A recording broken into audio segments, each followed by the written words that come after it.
special broadcast by the News and Current Affairs Department. My name is Esther Atiku. And I'm Solomon of My name is Chioma Innocent. And obviously, we welcome you officially to the important conversation that we intend to have today. Ladies and gentlemen, it seems Nigeria is still in its quagmire, the same struggle for flexibility in governance, economic transparency, security of lives and property, provision for social welfare, ability to express yourself without intimidation, and obviously the prevention of civil unrest. Unfortunately, today, some Nigerians who went to supposedly express themselves to the government due to the spate of insecurity in the country and the quacked democracy practice were teargassed, and Amaechi Sowore was part of them, and he was carried to the hospital. Apparently, some thugs tried to maul some of them by preventing them from protesting. The question now is, are Nigerians ready to be free, or it is now a political undertone to stifle any form of expression? These are the crux of the conversation, or the fundamental of the conversation today, June 12th, Democracy Day. We want to look at Nigeria 27 years on in its practice for democracy. And I must tell you, it seems the same problem in 1993 or 1992 thereabout till now is what Nigerians are complaining about. The only situation is that these issues have morphed into something either more complex, and the political class seems to have gotten rotten with no ideals to resolve these challenges. President Bola Ahmed Tinubu's broadcast today centered on his renewed hope agenda policy, basically telling us precisely that he actually admits the insecurity bedeviling our society, and obviously stating that without proper security we cannot actually say we're in a democratic dispensation. But then he went on to say he had actually written an act to integrate 50,000 policemen and others to join our military. Really? Okay, we're going to look into that. President Bola Ahmed Tinubu also commemorated those who fought for Nigeria's democracy. We're talking about the Atiku days. Chioma Innocent will be taking us back in time as to what cornered us, or what propelled us to embrace democracy, and the kind of democracy we have practiced in time, that is before now, prehistorically, and if Nigerians are actually benefiting from that. Then Solomon Ofem will now tell us precisely from the time of Yarodua, whom Nigerians have given all forms of encomium, saying that that is the only dispensation that gave Nigerians some credibility or some renewed hope, sort of, that Nigeria would have had a good trajectory if he was still alive. And then we'll now look at Nigeria's present democracy and what we are currently practicing, the kind of future we intend to have. Ladies and gentlemen, once again, thank you. We're streaming live on YouTube, so you can join us in the conversation virtually at VOP 903 FM on YouTube. So go on there, actually open that platform and that application so you can virtually be part of the conversation anywhere in the world. Our analysts today are here. We have a historian with us in the studio, and we have a national political and social affairs commentator as well in the studio to help educate us appropriately on these issues. All right. Thank you for joining us on the special June 12th Democracy Day broadcast right here on Voice of the People 90.3 FM. I'll be taking us back in time to the historical perspective of the democracy that Nigeria now practices.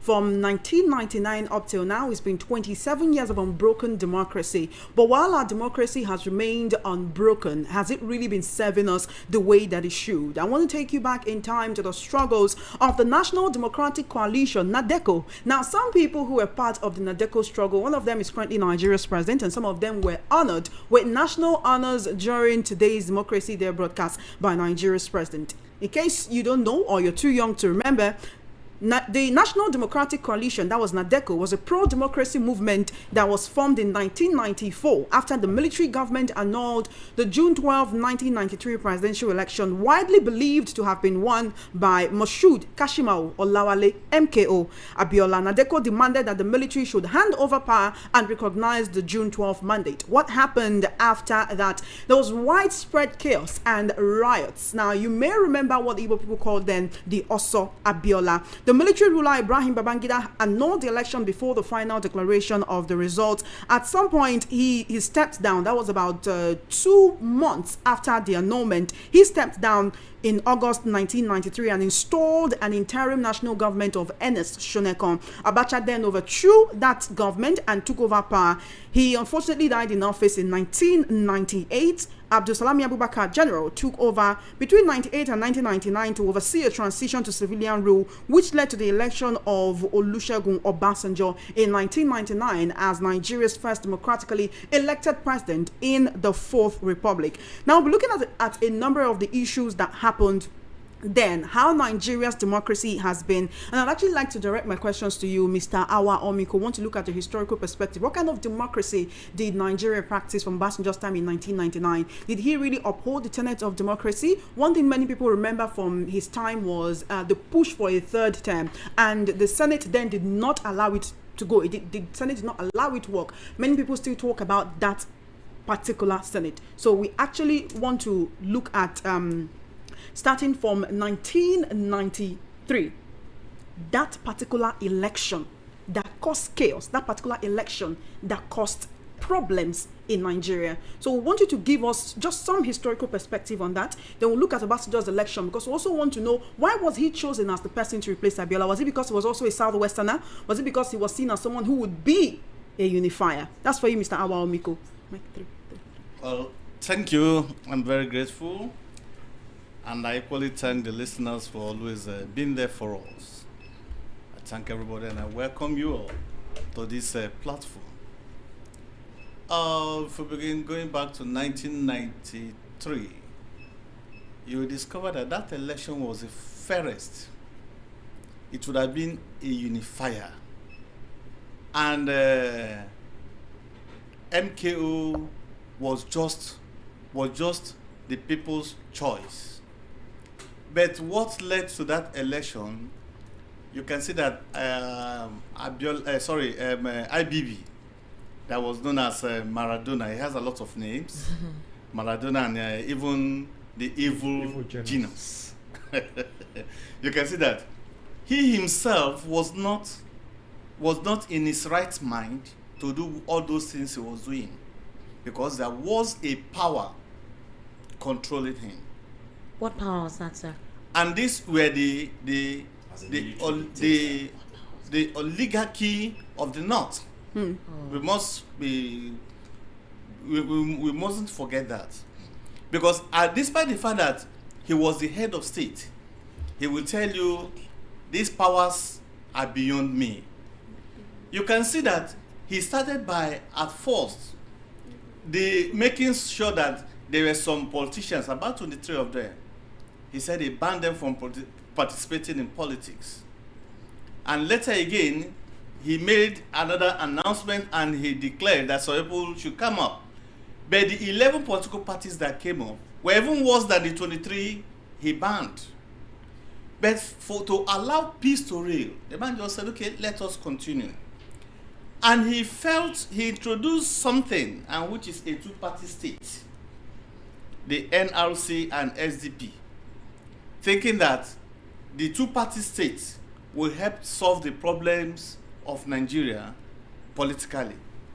But Nigeria is a multi-ethnic country, and two-party state will never work. Howbeit, within the two-party state NRC, that is the national NRC and the SDP.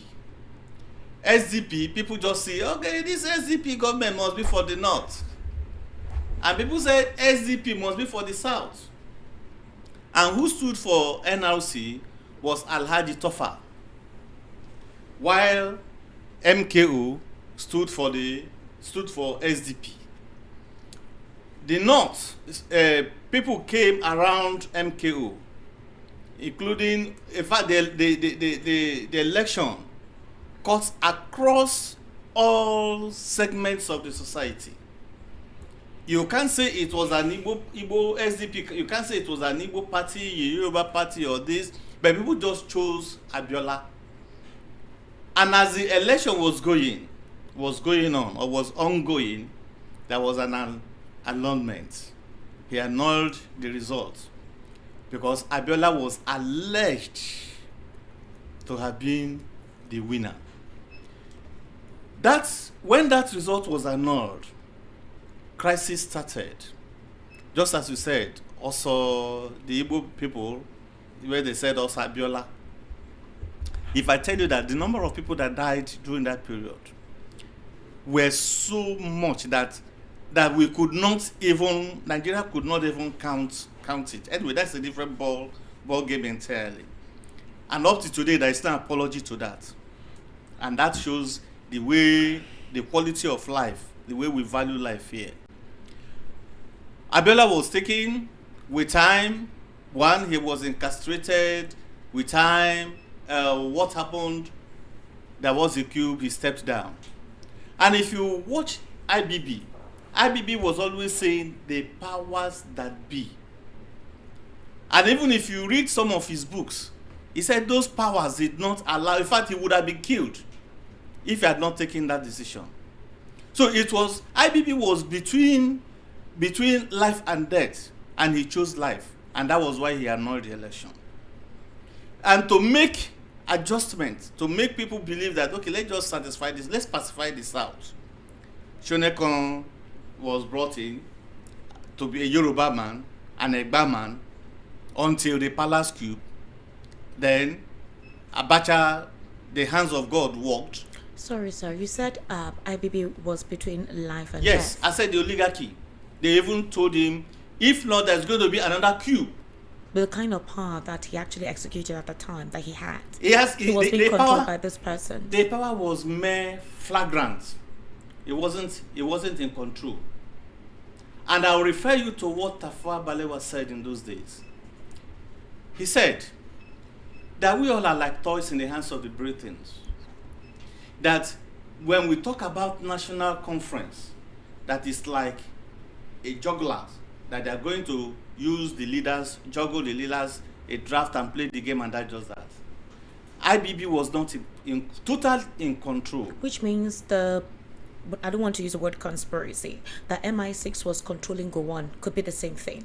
Well, you see, Gowon's case, because you said we should start from. No, I know, because you said the oligarchs and you mentioned the British, yes, meaning that they were still in charge of government. British, not only the British government, the British and the northern oligarchs. So the oligarchy of the north. In fact, if you can even, he said, Abacha knows more than I do.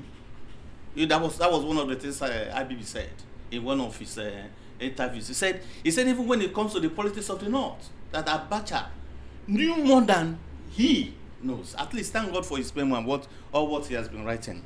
Could the British have also been involved in the annulment of that election? Look, when we begin to talk about Nigerian politics, you don't trust the British people. In other words, there's a whole conspiracy theory It's about a conspiracy theory. Don't Nigeria's trust, democracy have been playing out over the years. Never you trust the British. What they are interested in is to make money. And even our histories, they are even compromised. They are even giving us the history of the victor, and not the real history. I mean, it's popularly said that the victors are usually the ones that write the history. But when you look at the analytical history, you discover that it has to be, you have to say it the way it should be said. So the British people are they know exactly what is happening. And we can't just talk about the North without the British. So when Abacha came on board, we all knew what happened, and nature fought for us. Nature fought for us. Then Shonekan came on board. Those that were expected to be killed became the leaders, because Shonekan would have passed on.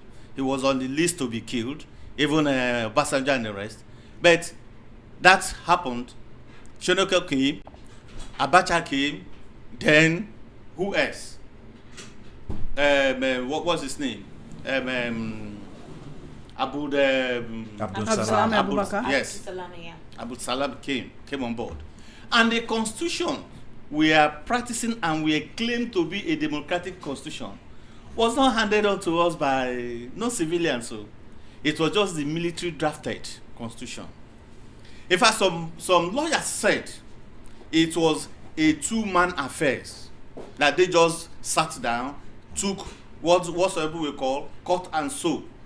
Just did a hush thing constitutional and give it to Nigeria. Just to make sure that we have a constitution that will run a democracy, so that the world will see that we're a democratic nation. But if you look at what is going on and everything, our democracy, it's not structured towards the body politic of Nigeria. But here is the question: could Nigeria's democratic development have been different if the June 12th election had not been annulled? Also, what actually led to Obasanjo being chosen to run as a civilian government? Very as good. He was, one could say, Abacha's prisoner. Very good. Prisoner of conscience. Let me start with Obasanjo. Obasanjo was a loyalist. A loyalist to who? You can see that Obasanjo was the vice president of who? Who was he was a vice president? Murtala Mohammed. No, Murtala Mohammed. And when Murtala Mohammed passed on, he came on. Mind you, Obasanjo did not just as a military administrator. As a military administrator. Okay. Obasanjo did not just emerge just like a politician. Obasanjo has been tested and trusted, and they knew that Obasanjo will be a loyalist. In fact, Tested and trusted as a loyalist. Yes. To whatever agenda at the time they had. Yes, they had it. Is it this same northern oligarchs we've been talking about? Yes, this same northern. In fact, everything you do is about the northern oligarchy. Let us be realistic about it. Until it will get to a level where we're going to break away from this. In other words, this cabal we've been talking about for years has been going on way far back. As far back as 1954. Wow. Our federal system, we became a federal state. As far back as 1954, we became a federal state. So did that loyalty serve him after he became president? Yes. You can see that Obasanjo went through, and Obasanjo himself wanted to change the status quo, but it wasn't easy. It wasn't easy for a team that have run for over let's just say 20, 30 years. 20, 30, even 50 years. It wasn't easy. He only tried, but he did not succeed. He only tried to make sure that we get it right, but it wasn't easy for him. And when people begin to say he started calling for third term, well, that third term agenda was, according to some analysts, was a hidden thing, because there were a lot of things he felt 8 years is not even enough to correct them. And you can see that after the tenure of Obasanjo, people started calling for, let us move away from this for 4 years. Let us make it a 8 or 6 year term, so that people will be able, so that our administrators will be able to carry out their policies and other policies, and actually have a stable and egalitarian society. But at the end of the day, all those things are just on papers. Until the powers that be, the powers that control the state, are touched, we'll keep on moving one step forward, 20 steps backwards. And that is exactly how our democracy has been running. All right. Thank you so much, sir. Okay. So, why is it difficult for us to have a unified voice about what to do with our constitution? Because with the history you've said, and from we journalists have discovered, it was 2-3 persons coming together, just put cut and join the constitution. But legal practitioners have been divided about what to do with our constitution. Constitutional lawyers, some legal practitioners believe the constitution is the current constitution. The current constitution is part of the problem we're having with our democracy. Yes. Too many loopholes, too many ambiguous clauses. Clauses, open to 1,000,001 interpretation. Let me direct this question to Mr. Elvis. Open to 1,000,001 interpretation. Because of that, we need to sit down as a country, produce a constitution that looks like us, that looks like Nigeria, instead of us to say we're practicing the democracy that Americans are practicing, but at the same time we're only using 1% of the kind of democracy American. So right now it's like we don't even know the democracy we are practicing. We can't be and defined. then and then we have the other side of the legal practitioners that are saying there's nothing wrong with our constitution. What is wrong is the politicians that are taking advantage of the loopholes in our constitution to cause chaos. That it is our politicians that are to be looked into, not the constitution. So if history tells us that the foundation of our democracy is very faulty, then why are we as a people finding it difficult to have a unified voice on what to do with the constitution? Well, thank you, Solomon. I think happy Democracy Day to Nigerians. At least we're talking about 27 of broken years. Same to you. We've never had it so good like this, even though we are still at the developmental stage. To come to your question, Solomon, you see, there is nothing like a perfect constitution in the world. Yes. But it gets to a certain level that when you see some ambiguity, you find a way to do amendment and bring it forward so that everybody will be carried along. The problem we have had with our constitution, even though the military actually handed the paper to us, which we were not, even though they said Nigerians were not involved, the onus lies that since for the past 27 years, one would have expected that the politicians who are Nigerians that are complaining about this democracy would have now come up with people-oriented constitution that would be favorable to you and I, that at least so it still be work in progress as we move. We have had transitions, 2003, 2007, 2011, 15, 2019, 2023 till now. All these are, every time we have this transition, we keep having National Assembly. New members of National Assembly added to some of them that came back. And we are complaining about this constitution. What have they actually done? To actually let this constitution reflect the wishes of the people as expected. They have not done. That's the failure of the politicians. That's no longer the failure of the military. They've handed over, a ragtag constitution. But the honest lies that since we came in and we discovered that it's not favorable to Nigeria, we have begin to talk of amendment. There is no part of the world that constitutions are not amended. Even in the US, till tomorrow, if there's still you can still see presidential order that Trump started dishing out. Yes. Many people never heard of presidential order until Trump came in and his first tenure, when he started dishing them out. Those are some of the things that we keep talking about. But let's go back a little, Solomon. You discover that in 1993, when we had that two-party system, it worked so well. Let's not play down it. In other words, the two-party system would have been perfect for Nigeria. It was a very perfect one, because if you look at this two-party system as at that time, nobody was talking about I'm a Igbo man, I'm a Yoruba man, I'm a Hausa man. The candidate that came, Nigerians scrutinized them and said, no, this is the best person we feel can go ahead.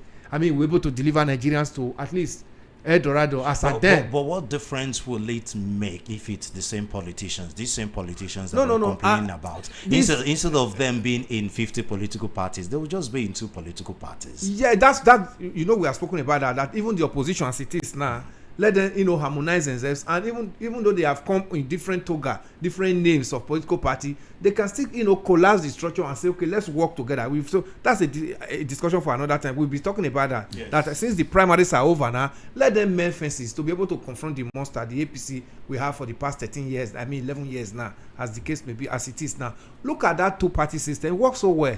And look at the system that was the electoral system that was practiced then, Osun A4. And let us not forget the postulator of that Osun A4, Humphrey Onsu, who was the NEC chairman as at that time, National Electoral Commission. Everything works so well that when you get to the polling unit, Professor Awa before Humphrey Onsu. But Professor Onsu was the one that did the 1993. Yes. When Awa stepped down. Well, yes, but 1993 is where we are, picking it from now. We saw all he did. You get to the polling unit, you queue behind your candidate as expected. The queue will be the number of persons will be counted, and the result will be declared at that polling unit. By the time you are going home, you actually know the person that won your polling unit. You understand? So some of us were no longer babies. In fact, I voted in that election because I was already in my final year in the higher institution. So as at that time, we were very hopeful. Nigeria was, we were transiting into an era that we were going to be talking that, it is now our own. We are going to own this nation. But suddenly we saw the annulment came. Like Mr. Awa has actually said here, the annulment came as a result of IBB president. He called himself president, even though he was the military head of state. President Ibrahim Babangida actually said his hands were tied, and he has to play to the pressure that was coming from his people from the north, and that election went. But since that time to where we are now, has it fared better?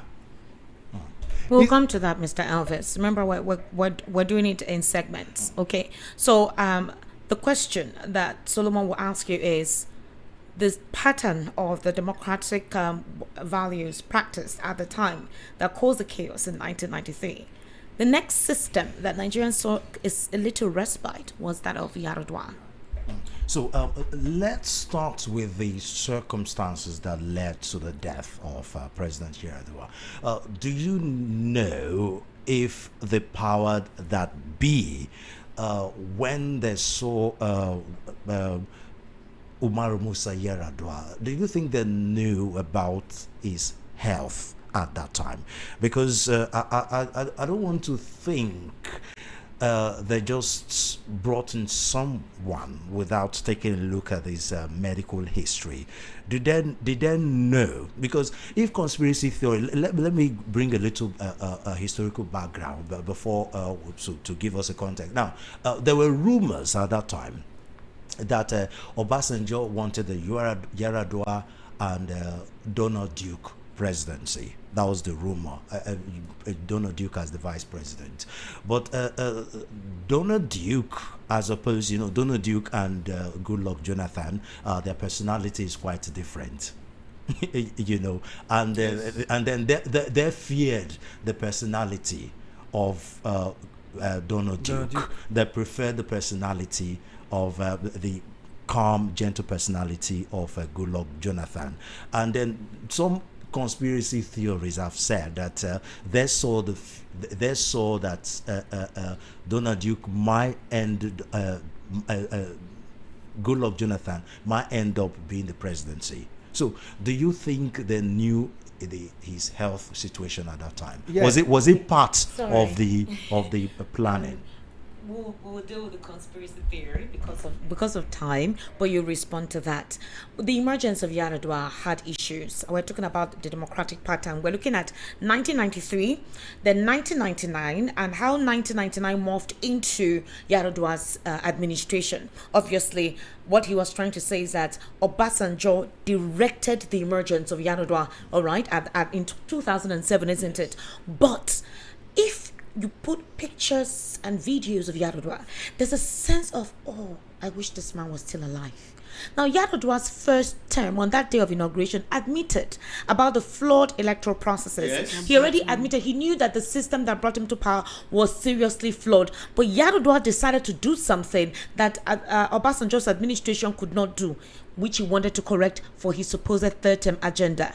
What did he do? He made sure that he created institutional reforms. We saw the judiciary work at its peak. We saw him direct the resolution of the Niger Delta crisis, because that was something Obasanjo could not resolve. Obasanjo was using brute force to respond to those people, right? Now, in this particular regard, he fostered peace in that particular region. And that was one of the breaking points for respect and harmony in the region. Secondly, you recall that opposition parties at the time, there was no spite between the current government and the opposition party. Case in point, Abga's governor, Peter Obi, you do know that he was impeached twice.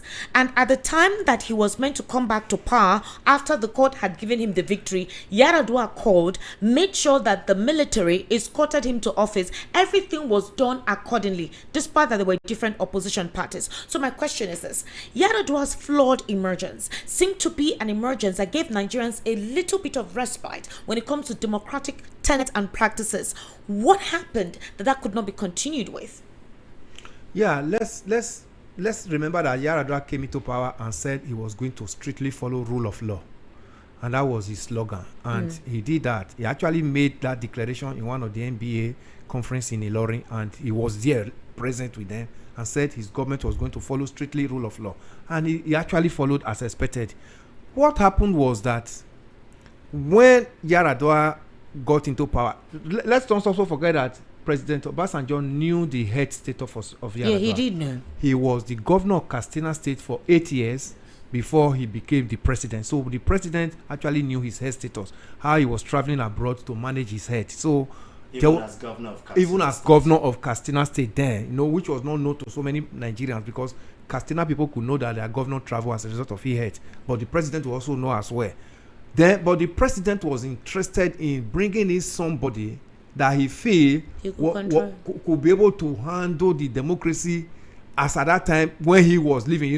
President left us. There was this rumor of third tenure. It was not a rumor. No. I mean, he still denies it today. The point is that he left under a huge cloud. And a lot of there were clamor that he wanted the third tenure, but his book, in his book, he kept denying it. My watch. So we watched the Senate where they were bringing money and they were saying, but we watched the Senate. That's why he doesn't like Atiku. We saw. No, that's a different ball game. It's a different ball game. But when that failed, Yaradua was brought up, and you remember that all through Yaradua's campaign, he was not even available. Obasanjo was the one that was doing the campaign for Yaradua. Remember the Abeokuta campaign podium when he put a call across to him in German hospital. Umoru, they said you are dead, and it was there Yaradua answered that he was alive, and that was the campaign podium. So at the end of the day, you just discover that everything Yaradua came for was to actually realign Nigeria as to the path of being a real democratic state. I actually tell people that the best person to have actually handled that 1999 to 2007 was somebody as tough as President Obasanjo. Yes, I didn't see anything wrong with what he did, because the military were so much interested in power. One of the first things he did was all the political generals that were pretending to go back to the barrack, he retired them abruptly. That government would have lasted for that 8 years if those people were not retired. Yes. If they were not retired. And that willpower he wielded to retire those generals that have actually tasted politics in military, would have been an issue. There's no way you can curtail such persons in the barrack without wanting to, come back to government, knowing fully the taste of being a political soldier, as the case may be. So Obasanjo did that. And now that cracks. It's like a bulldozer coming into a forest. He's not coming to do he's coming to do the dirty job. Then the next tractor that will come, the grader, is now coming to level and give a more peaceful for people to move as expected. That was what Yaradua was actually coming to do. And he was already doing it. Unfortunately, before that sickness came and that truncated it, Yaradua, first of all, like you mentioned, Obasanjo leveled OD. There was no result.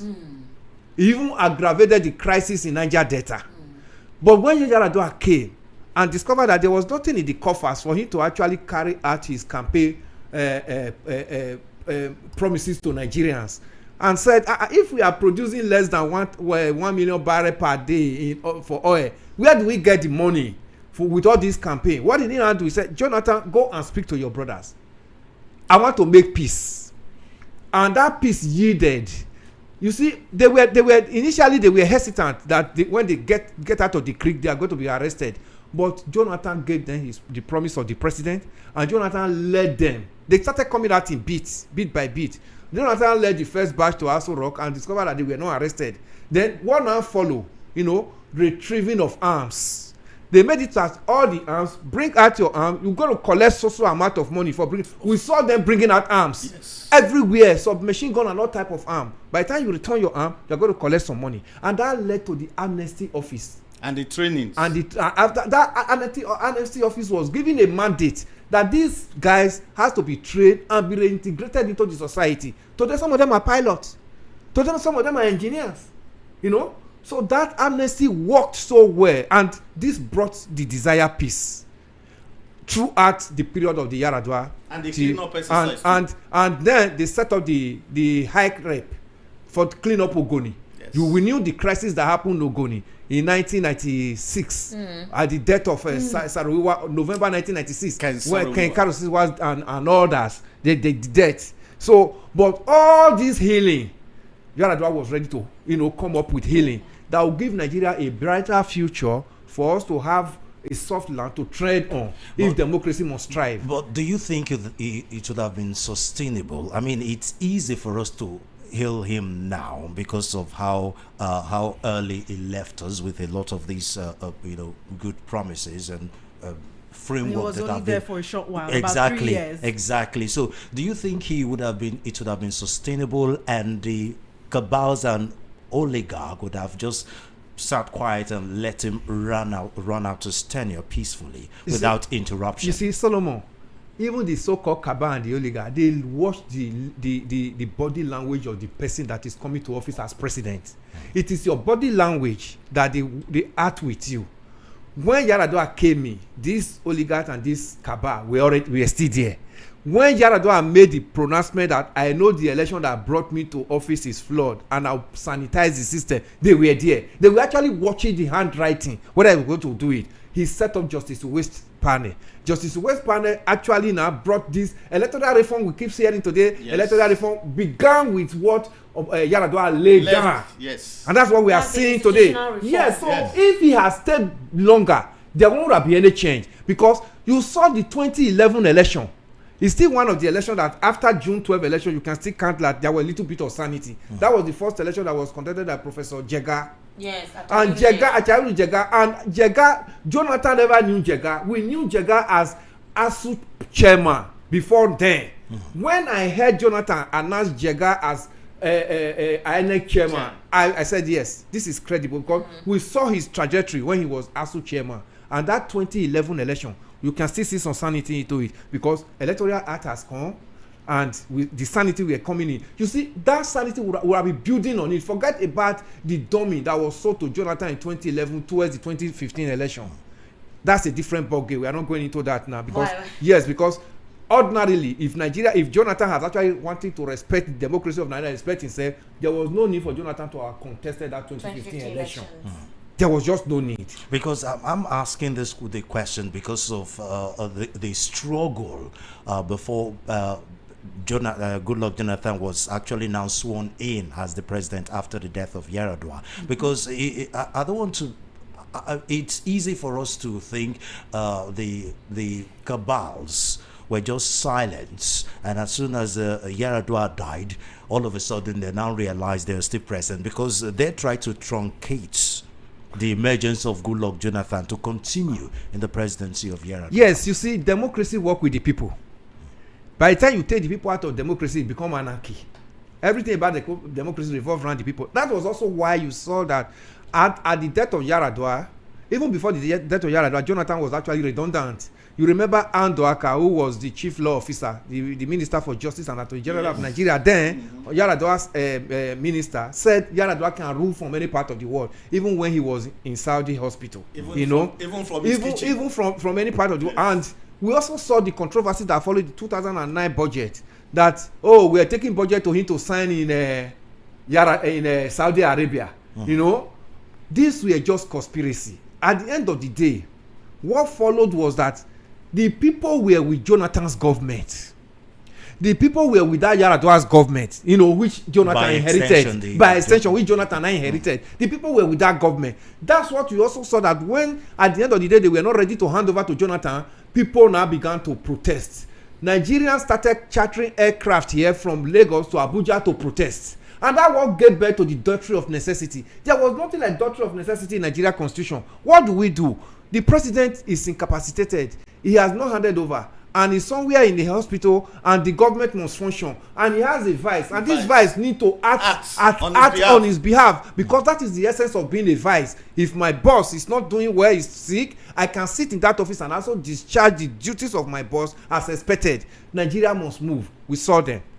Aso Rock protest every day in Abuja.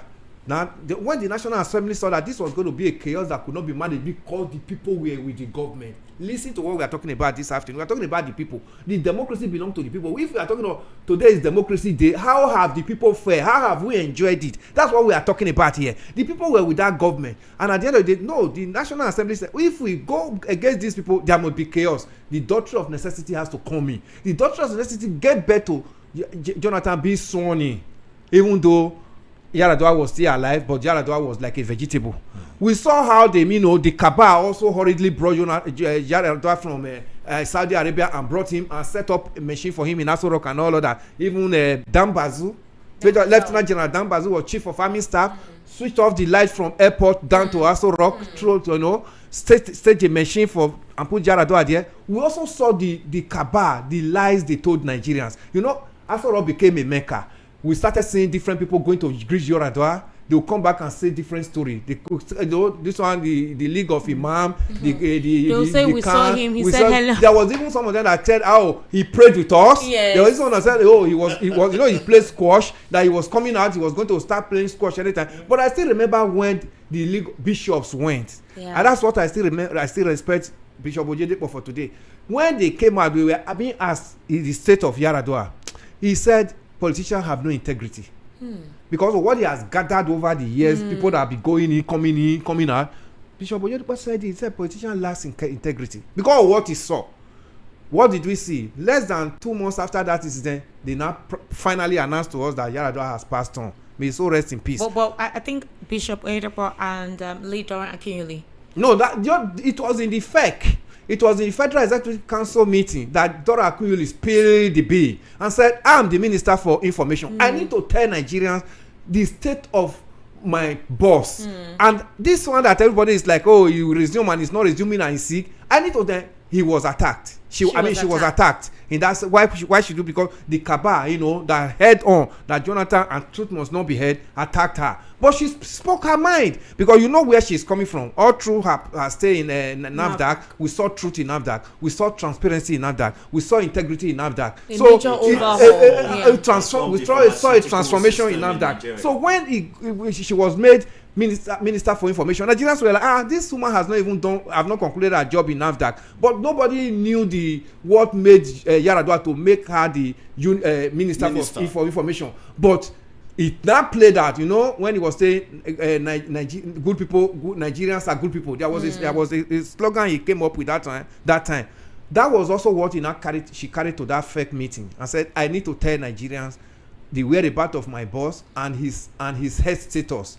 Even though she was attacked, she has already sent the message out, and that message now propelled the protest that led to the doctrine of necessity, that eventually led to Jonathan being made the acting president before the final death of I think I remember at the time the press interviewed Jonathan, and he said he had not been given access to even see. Yes, he was not. Because he couldn't be allowed to see. Even the wife of Turai Yaradua was allowed. Was even stronger than Jonathan. Yes, Turai and Doaka and all of them. All the cabal we'll be talking about here. Head on to Nigeria. Yes. So that cabal is what this present administration have not been able to break, that we are where we are today. This cabal is serious, the same cabal of Abacha. Yes. Because now, while I was trying to ask the question about whether they know the health, because I was trying to follow a trajectory, because do you think that trajectory is what has led us to this time? Now, some would say the emergence of Obasanjo was flawed, a prisoner of conscience. It's more like it's a Nigerian leadership has now become a bag of compensation. Let us compensate Obasanjo because he was a prisoner of conscience. No, it was not Obasanjo. They compensated the Southwestern people for the annulment of June 12. Yes, that was all Obasanjo. Whatever the situation, it was a compensation. Yes, and then after him, Yaradua came in, and it was a compensation for the death of his brother. Even though we knew he was a good governor as Katsina State, but under that, it was also a compensation for his brother, because he was the assistant to Obasanjo. His brother died in incarceration. Exactly. So under Abacha. This series of compensation and the current president compensation for fight of Nadeko, these different compensation, isn't that what is fine-tuned? The current president he wasn't compensated for Nadeko. He has left Nadeko ever since before he became president. He got himself compensated. Well, but they still attach him to Nadeko. We can't still rule out the president and exactly Nadeko exactly because Nadeko prepared him to be to be made known to Nigerians. And his role, whether he was active, very active in Nadeko or passive, the point is the Nadeko situation. Yes, and again, within that period, you know that he was always sacrificing. He gave out a lot of things, even all those that were declared persona non grata in Nigeria. He will take them to London and house them, and he was funding some of the activities of Nadeko. So, but that actually propped him up. And with that, we can actually say, you use the word compensation, because that compensation started from when MKO died. You can even see that some of the parties that contested and later metamorphosed to what we are presently seeing as APC were not properly registered. But the government said they shouldn't begin to look at that it will appear as if it is a victimization theory that being carried on the Southwest. And as you are seeing, what we all are witnessing today. All right. This question will be to you, and Mr. Elvis, you will also respond. So, President Bola Tinubu's renewed hope agenda is obviously a symposium to that of late MKO Abiola. Hope 93 renewed hope agenda. Now, if you look at the campaign pillars of Abiola, it focused on primary resolution to social welfare issues and the vacuum created. The economic realities at the time, there were so many economic realities which he felt had been caused by the military misrule, okay? And he felt that with that economic decline experienced during the military administration, his renewed hope was basically, or the Hope 93, was basically to morph or reform some of the inadequacies of the military rule, which encompasses a centralized system of government. Then it came about the perception of Nigerians and the sentiments that were attached to it. President Bola Ahmed Tinubu came up with the renewed hope agenda in 2023. The difference with him was he was going to do a decentralized system of government to give more priority to the local government, whereby they have more grassroots mobilization and participation. Then he talked about economic realities. According to him, obviously the subsidy removal, floating of the naira. And then he said, according to the president at the time, he was going to uphold the tenets of the law, which is one of the issues that Nigerians are actually facing with. The problem with that Hope 93 is that Nigerians could not see how Abiola intended to implement it, while Bola Ahmed Tinubu's administration felt that he's taking over and supposedly replicating that Hope 93. Now let's look at the breakdown. During the president's broadcast today, when he talked about security, he admitted, all right, the vacuum and the vulnerability of security in the country and gave details of what they've been able to do. However, he gave credence to his administration by telling us that security has reduced by 81% thereabout, which is a fallacy to some Nigerians with the lived-in experience we have, which made it seem like he was reading out statistics written to him to read out there. That's one aspect. For economy, the president believes that his administration has really done so well with the GDP, that's the gross domestic product, and what they've been able to garner in terms of internally generated revenue. He also referred to the fact that to tackle the aspect of education and economic welfare, more prospects of infrastructural developments are still ongoing, and talked about how the International Monetary Fund, or that is the IMF, commended some of his economic values. Now, if we look at the lived-in reality of Nigerians and what he stated today, and the replication of renewed hope and Hope 93, would you consider it a distortion or a democracy practice present that do not have a direction, but they're insisting has a direction? And well, it will be an anomaly to compare Abiola's Hope 93. Hope 93 and renewed hope agenda. Yes, because that SDP was not funded by Nigerians. It was funded by the federal government, SDP and NRC. And so some of their political agenda, some of their programs were equally drawn by the government. So they were just like more or less like a puppet going to rule out all those things the government has done. You're referring to Abiola's? Yes, I'm referring to Abiola's SDP. The party was funded by the government? Yes, Yeah, it was funded. It was IBB. By IBB. IBB's government. By IBB's government. Built all the secretariat in all the 774 local governments. Governments. Two secretariat, NRC, SDP. So, all the 774 local governments. they did their primaries, even the primaries, and asked them to take over. That was why I said he first ruled, jettisoned the first 23, then before he allowed the newest 11. But people were criticizing him for that newest 11 because they felt that these 23 politicians you banned were even better than the 11 you chose. But according to him, he said his hands were tied. But be that as it may, if you translate that, well, there's nothing wrong in copying, because government is a continuum. So there's nothing wrong in copying. If the present administration has taken part of the good things there and felt that these are some of the things we should work on to make the country a better place to be, so be it. Let's begin to talk about more funding. We said we're going to give more powers to the grassroots centers and more funding. Truly, he has done that. More money we are giving to the states, but these states that got more money, he has not been able to monitor the direction of this money and see what some of these politicians are doing with this money. Most the states will get the money and just manage it within themselves, forgetting the grassroots people. And these grassroots people, mind you, Mr. Eliu said that democracy is about people, and truly democracy is about people. And if you take away the people out of democracy, you are running a dictatorship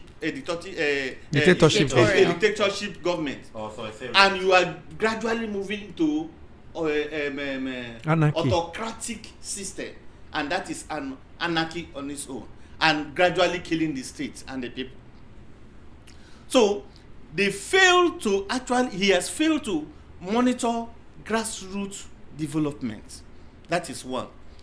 When we begin to talk about job creation, he has not actually done more, because what is job? What is businesses without electricity? Most companies are leaving Nigeria for neighboring countries. And why is this so? Power. Though he promised power, he said, if you didn't give me power, don't vote for me in the next election. But he has failed to deliver on power, electricity. And because of that, you see most big companies closing down. Some even operate minimally, be 10% below capacity. That is what some people are running on, because they can't fund energy.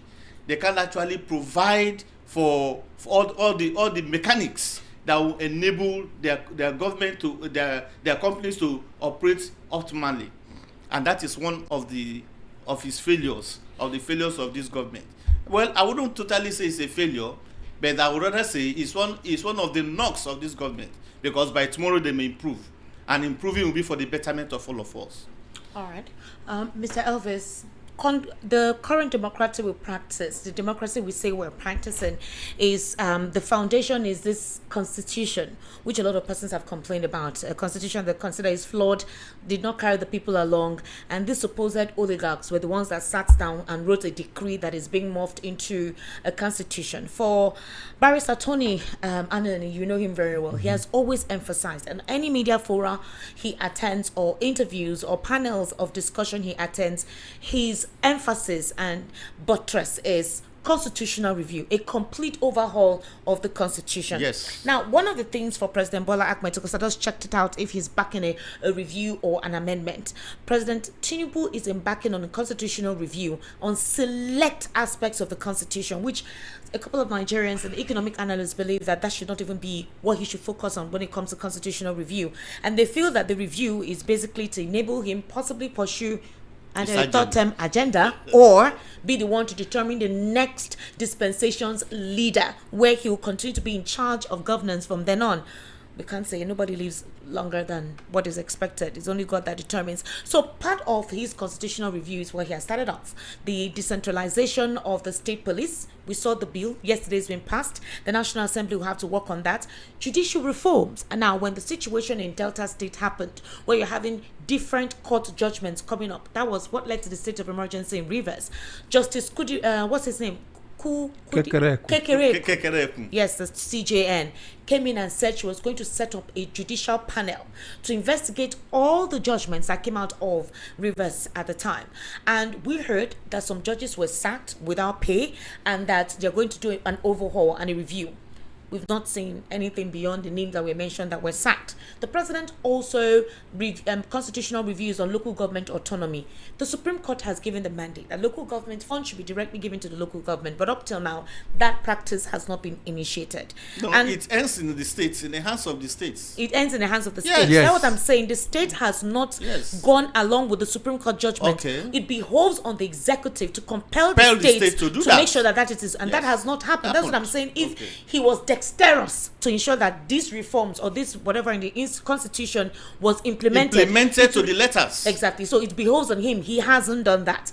Inclusivity and special seats for disabled persons and obviously women. So my question now is this: do we just have statements on paper that sound perfect and nice? When it comes to actualization and implementation, there's either a deliberate nonchalancy, lackadaisical approach towards it, or a partial implementation of the process. I would like to know your take on that, Mr. Elvis. Yeah, it is just deliberate, Esther. Go and read the past interview of the president when he was not yet the president. Go and read his interviews. They are there online. He has never believed in this structure which he is practicing now. He's been talking about reformation and reformation. The one there is a popular restructuring. He's been talking about it.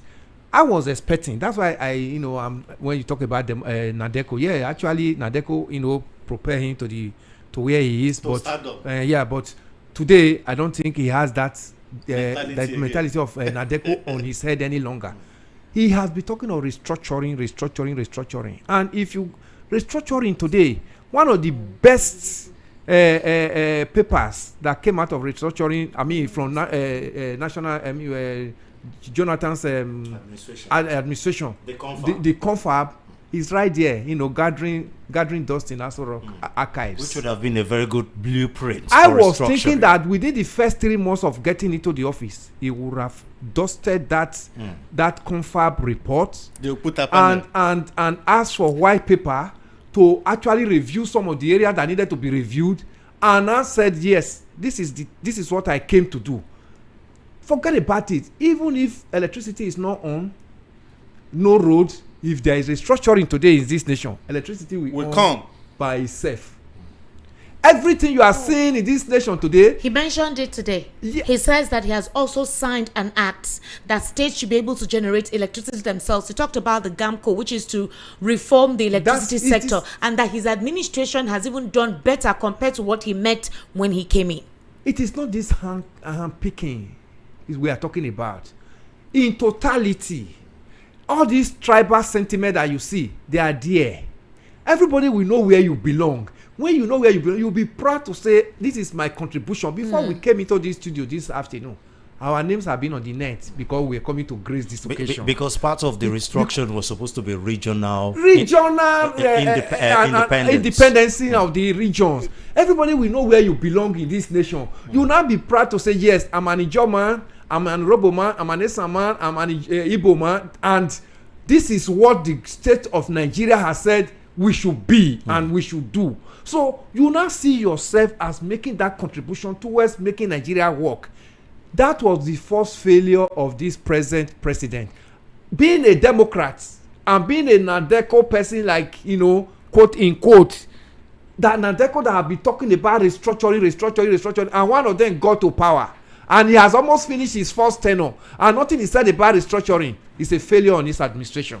In other words, he was just a member of Nadeko, just to fight the military administration. This is exactly as opposed to embodying the ideals of what Nadeko actually was supposed to be. We know.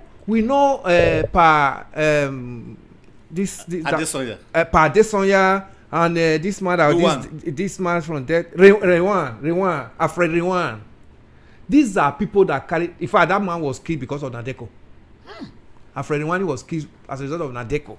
He mentioned him because he was one of the major financiers of Nadeco. Even at this time. When Abraham Adesanya was shot in VI, he drove his messages to our office. Then I was still in Guardian. We saw bullets raided on his car. And he survived it. He survived it. You understand? You understand, Esther? So when we see, and your publisher too.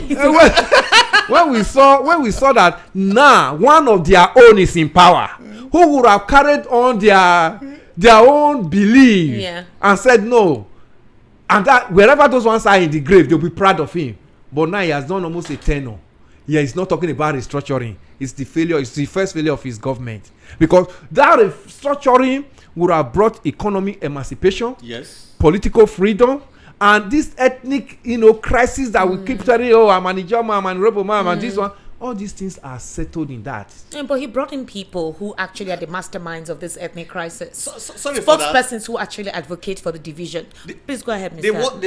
The restructuring too would have watered the powers of the cabals. There won't have be cabal any longer, because cabal comes from, because there is unitary. That's why you are holding on to it at the top. Now power will have been decentralized. And that central decentralized, you can't become a cabal. You can't in my region. You can't come and be a cabal in my region. In my own nation, I'm an Esan man. You come and be a cabal when you are not from us. It is what we need to say that we believe in. And the Castina people too are part of the cabals. So when we begin to talk about the northern cabals, that's just that. You see, it would have watered the powers of the cabals. And it would have made the regions richer and open up for development. And Nigeria better for all. Because every region has the resources that God has given unto them. And by the time you come together and harness these resources together, it gives us a better place to be. So that's just why people are saying we don't want confederalism, because the world are no longer talking about that. But we want a proper structured and practiced federal system. And that has to do with regionalism having their own take and development. It has worked in this nation before now. Yes. Now, but to play devil's advocate, wouldn't that have mean that the cabals will now be transferred to the region? Let's use the Niger. Let's use the Niger Delta as a typical example. The 3% derivative. It was supposed to help the Niger Delta people, and the federal government, for all their faults, they've been very consistent in giving the Niger Delta region what they are due. But 13%. This money, 13% rather, 13, yes, that's a huge amount of money. It's made a few persons in Niger Delta extremely rich. But if you go down to the community where this money is supposed to help, we still have issues of environmental degradation and all that. So would that have made a difference using this Niger Delta situation as a case? Do you know why it would have made difference? If the Niger Delta people allowed the few cabals in their own region to hijack their own resources to Israel, to your tent, Israel, it belongs to them. The other region, when they travel there and they see what they are doing, and they even now discover that we are supposed to even be better than this region, they will also come back home and now revolt against the few cabal who have held their region down. Do you understand, Solomon? That was the heady competition we saw that gave birth to University of Ife. Then, when Awolowo was the premier, gave birth to ABU, Ahmadu Bello University Zaria. Before we now saw UNN, University of Nigeria Nsukka. The competition was here that we will not lag behind. We saw what Michael Okpara did in the southeast. Michael Okpara opened industrial avenue, industrial layout, industrial estates. He built the presidential hotel in Enugu, Port Harcourt. Our region has to be all right. Awolowo here brought the first television to the west, from West Africa, the whole of West Africa. The West Africa Western television came first. And he built OAU, the present OAU, University of Ife. And Cocoa House. And the Cocoa House today, was not built with oil money. It was built with cocoa money, and cocoa was the cash crop from this western region. That skyscraper was not built with oil money. So if your region now decide, your few people in your region now decide to hijack your own and now begin to spend it stupendiously at the detriment of others, to hell with your people if they allow them. But if they see what others are doing, it will be a challenge to them and said, no, we can't remain slaves in the hands of few, and they also work for the liberation and emancipation of themselves. What about the tribal and religious sentiments we are facing right now in this country? It's because the top has not worked. Yes. The top encouraged it. If the top gives us power and liberate the regions, the top will not have this stronghold they had over us. It's because the top allows it. That's why it's first string, and because they are benefiting from because it. Because of what they are benefiting from it. If it is liberalized today, the top will no longer have this kind of, I am doing election, somebody will not go and snatch ballot box for me in the north. Even when I'm here in Lagos, I'm a Lagosian, or somebody will not snatch ballot box in Bayelsa for a Yoruba man and be running with it. It will no longer be like that. Everybody will now begin to talk of the best will be for your region. You will not trade that your best. Yes. Because you want to compete favorably. Okay, the Western region gave us scholarship. That's why today you see every Yoruba man you have very educated men in the Yoruba part of Nigeria. Awolowo did that over the years. Gave us scholarship. Gave us even sponsor people abroad. Was free from primary to secondary school. Sponsor people abroad, and today is still you can still see it in the various families. The result in the various families of an average Westerner. Yeah, but Mr. Elvis, what is one reason why this restructuring, regionalization has been forgotten? Like at the back of the table, it's like the document is nowhere to be found. Maybe it's burned. What is one reason why this current administration is not exactly looking towards that? Does it mean that President Tinubu was playing the long game? I mean, they call him the master strategist. Does it mean even as at then he was already making plans as to how to ascend the throne of the presidency, and then just have his name written there, former president of Nigeria? It is greed. It is the greed and the work of the cabal. Listen, if you get in there are people that will naturally say this dummy to you. But if you know the reason why you are coming there, we've spoken about Yaradua, even though he's no longer alive. Yes. You understand? We've spoken about his legacies. If you get in there and you told the language that the cabal will see that this body language from this person is not something that we can actually hijack. Yes. They will naturally fizzle out. But when you begin to listen to left and listen to right, they know that you are not a stable person. They will now use their own kind, that same dummy that have held Nigeria down over the years. What is it? What is that dummy? It's just the greed. I want to come back. I want to be there for 8 years. I want to remain there. We want to dominate. I want to dominate. I want to make sure that even when I'm leaving, I also bring in the person that will take over from me. So that wherever I am, I can still be pointing hand and say, it's my person. Do this and do that. That's just the reason. You remember that when in 2015, when late President Muhammadu Buhari was sworn in, the very first week, Nigerians were looking at the body language of Buhari, because we were looking at Buhari being a disciplined person from with Idiagmo that was going to change it trajectory. Electricity was being on. People were getting unusual electricity. Everybody was like, this government is going to change. Until they now began to study the body of Buhari and discover that no, this is not the same Buhari of Idiagmo administration. We get the phrase Baba go slow. Yes, so now began to say, okay, we can manipulate it. That was what led to the wife, busting out that the people have hijacked the husband's government. So when the cabal see that the person is strong will, they take a back burner. Exactly. There's one question that I want to ask about the cabal. And you must be able to face the cabal. You must face them. Do you think the president has proven to be strong against these cabals? Not at all. Not at all. At all. Because the president said there's no cabal. Forget about it. No president will come out to tell you that. Forget about it. Only IBB tried to say it. But you heard the president when he was addressing during the Eid breakfast or something like that, where he said that certain persons wants to mutilate or disgrace his government, but he's a stronger politician. It was just mere boasting. Esther, let me tell you. Yeah, it was mere boasting. Esther, let me tell you, the first cabal this president has, do you know, is his governors. The National Assembly has passed the autonomy of local government. Local government today is supposed to be having a functional government like state government, but the governors hijacked it. like the priest of Persia. He said, when God said, I've already answered your Answer prayer. your prayer. Priest of Persia, and I So intercede am. most of them are in the APC now. So why is it difficult That for you is to ask them even to that is implement even it? the issue. That is even the issue. That's the issue. That's what the cabal does. The cabal will make sure that you know the governor play a very big role in the coming of the president. The president is going to your state. The first person that he needs to talk to is the governor of your state. And if this governor of your state is saying this president is going because he has stepped on our toes, he will not give him that light. Just like what happened in Midwestern states. Exactly. Some was it one of the governors?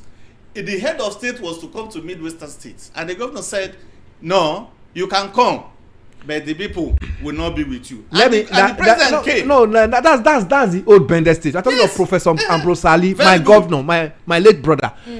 Shagari visited Bender state. He came to Benin. There was nobody in the airport to welcome Shagari. Schools were not closed down for children to line up and say, "President, welcome."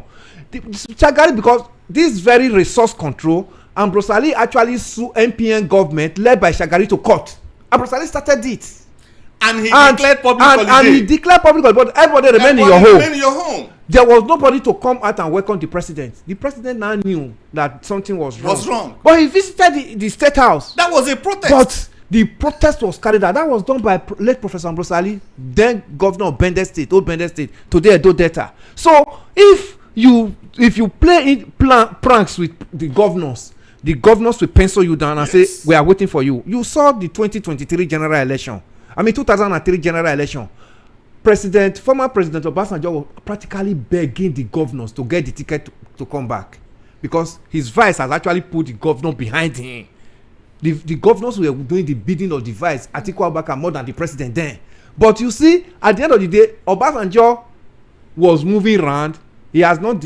There was even a question the pressman asked him in Port Harcourt, Rivers, when he visited Odili. Odili was a very powerful governor. Yes. And said, "Who is your running mate?" He said, "Until I get the ticket before I can pronounce my running mate." There were issues. Right now, these cabals, the president tried to hoodwink them, give them what they want, which is promise that you have automatic to come back, like you can come back for a second time, especially the fresh governors, the fresh ones, so that they would enable him have a smooth transition for 2027. That's what you saw with the 800 billion.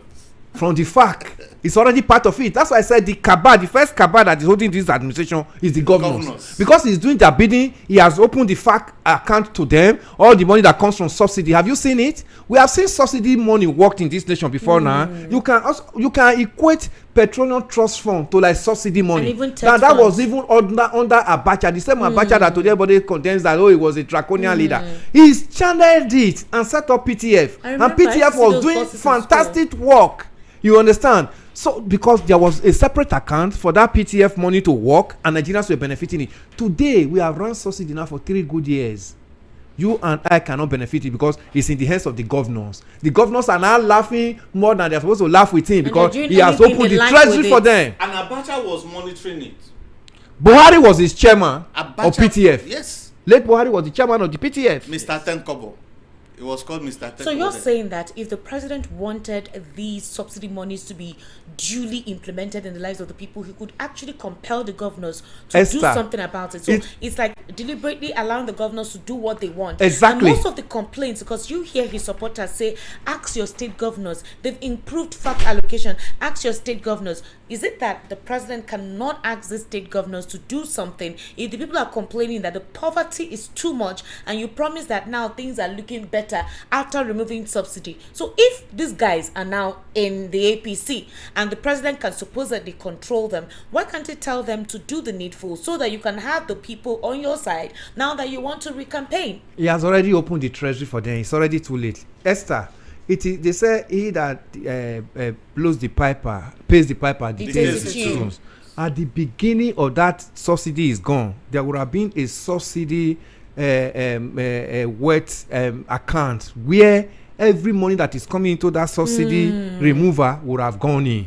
Then from there, the president would have said, okay, state governors, out of this account, I'm releasing so to you. Then this account will be managed by this subsidy committee, as it were, that all these necessary interventions, railway, road infrastructure, hospital, and all this one, this It's the people that will manage it. But this one I release to the governor will be like so percentage, whether 10 or 20 or 50 30% will go to FAC. That is the one the governors would have had access to. That is how Nigerians were expecting that the president would have done when he said subsidy is gone. But today the whole money flows into the FAC, and now the governors are living larger than life. That's why the governors, have you listened to any of the governor's speech? Before they want to talk, they say we thank the president. They always do that. That is the first statement they always make. They praise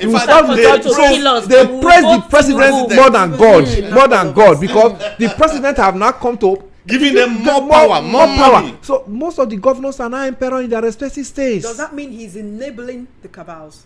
He enabled the cabal, especially the removal of subsidy, and the subsidy account was not defined. That was the first enabler of the cabal. So it is these funds now that these governors have access to that 100% for him for 2027. 100%. Yes, that's why you see that's why my governor will tell you we shall stand. And that's why a national anthem has become an anthem. And my governor, anytime he has the opportunity to hold the microphone, he said, I will give my president 2.5 million votes. So how are we now compelled? How are we? What is democratic value here? Please, before your next questions, and that shows the level of people we put in political positions. Offices. Yes. And that is why I keep on saying, out of all this, the primary election, the primary selection is very, very important. If you put people that will go there to be a yes-sir person, they will end up being singing on your mandate for you. But if you go there to put the persons like Professor Ambrose Ali, they will do the needful. They weren't mindful. Professor Ali wasn't concerned about his personal wealth at all. He was concerned about the betterment of the state. Okay. Just like the crying governor then, that is Mbakwe. He will go there, and if you look at what Sam Mbakwe did, and others, very, very laudable projects they carried out. But this was, what are they doing other than flying abroad and taking their the issue their is out? The present governors and leaders we have. I don't know where they come from. Today, Ambrose Ali have no home in Ekpoma. He's from my town. You can't point to his compound, but we see videos of even legislators, National Assembly members. There was one from Rivers that was trending some time ago. When Wike went to visit him in his house, this is a palace. I don't even want to. I don't know where that. That's just a legislator. Today, a serving governor, at least he did 4 years, has no home in my town. Okay, I think I saw that video. Yes, now. The opulence. Oh yes, even Wike was taken aback when he was walking him round. He was overwhelmed. When he was walking him round. Yes, that's just a legislator. And he described it as a constituency. For just one constituency. One And you cannot know how many constituents that made a state. A state have at least senatorial constituencies 3. A governor that led that, former governor of Edo Delta, Bende State, then as rich as Bende, don't have a home in his town. Ekpoma. Go to Ekpoma and ask them.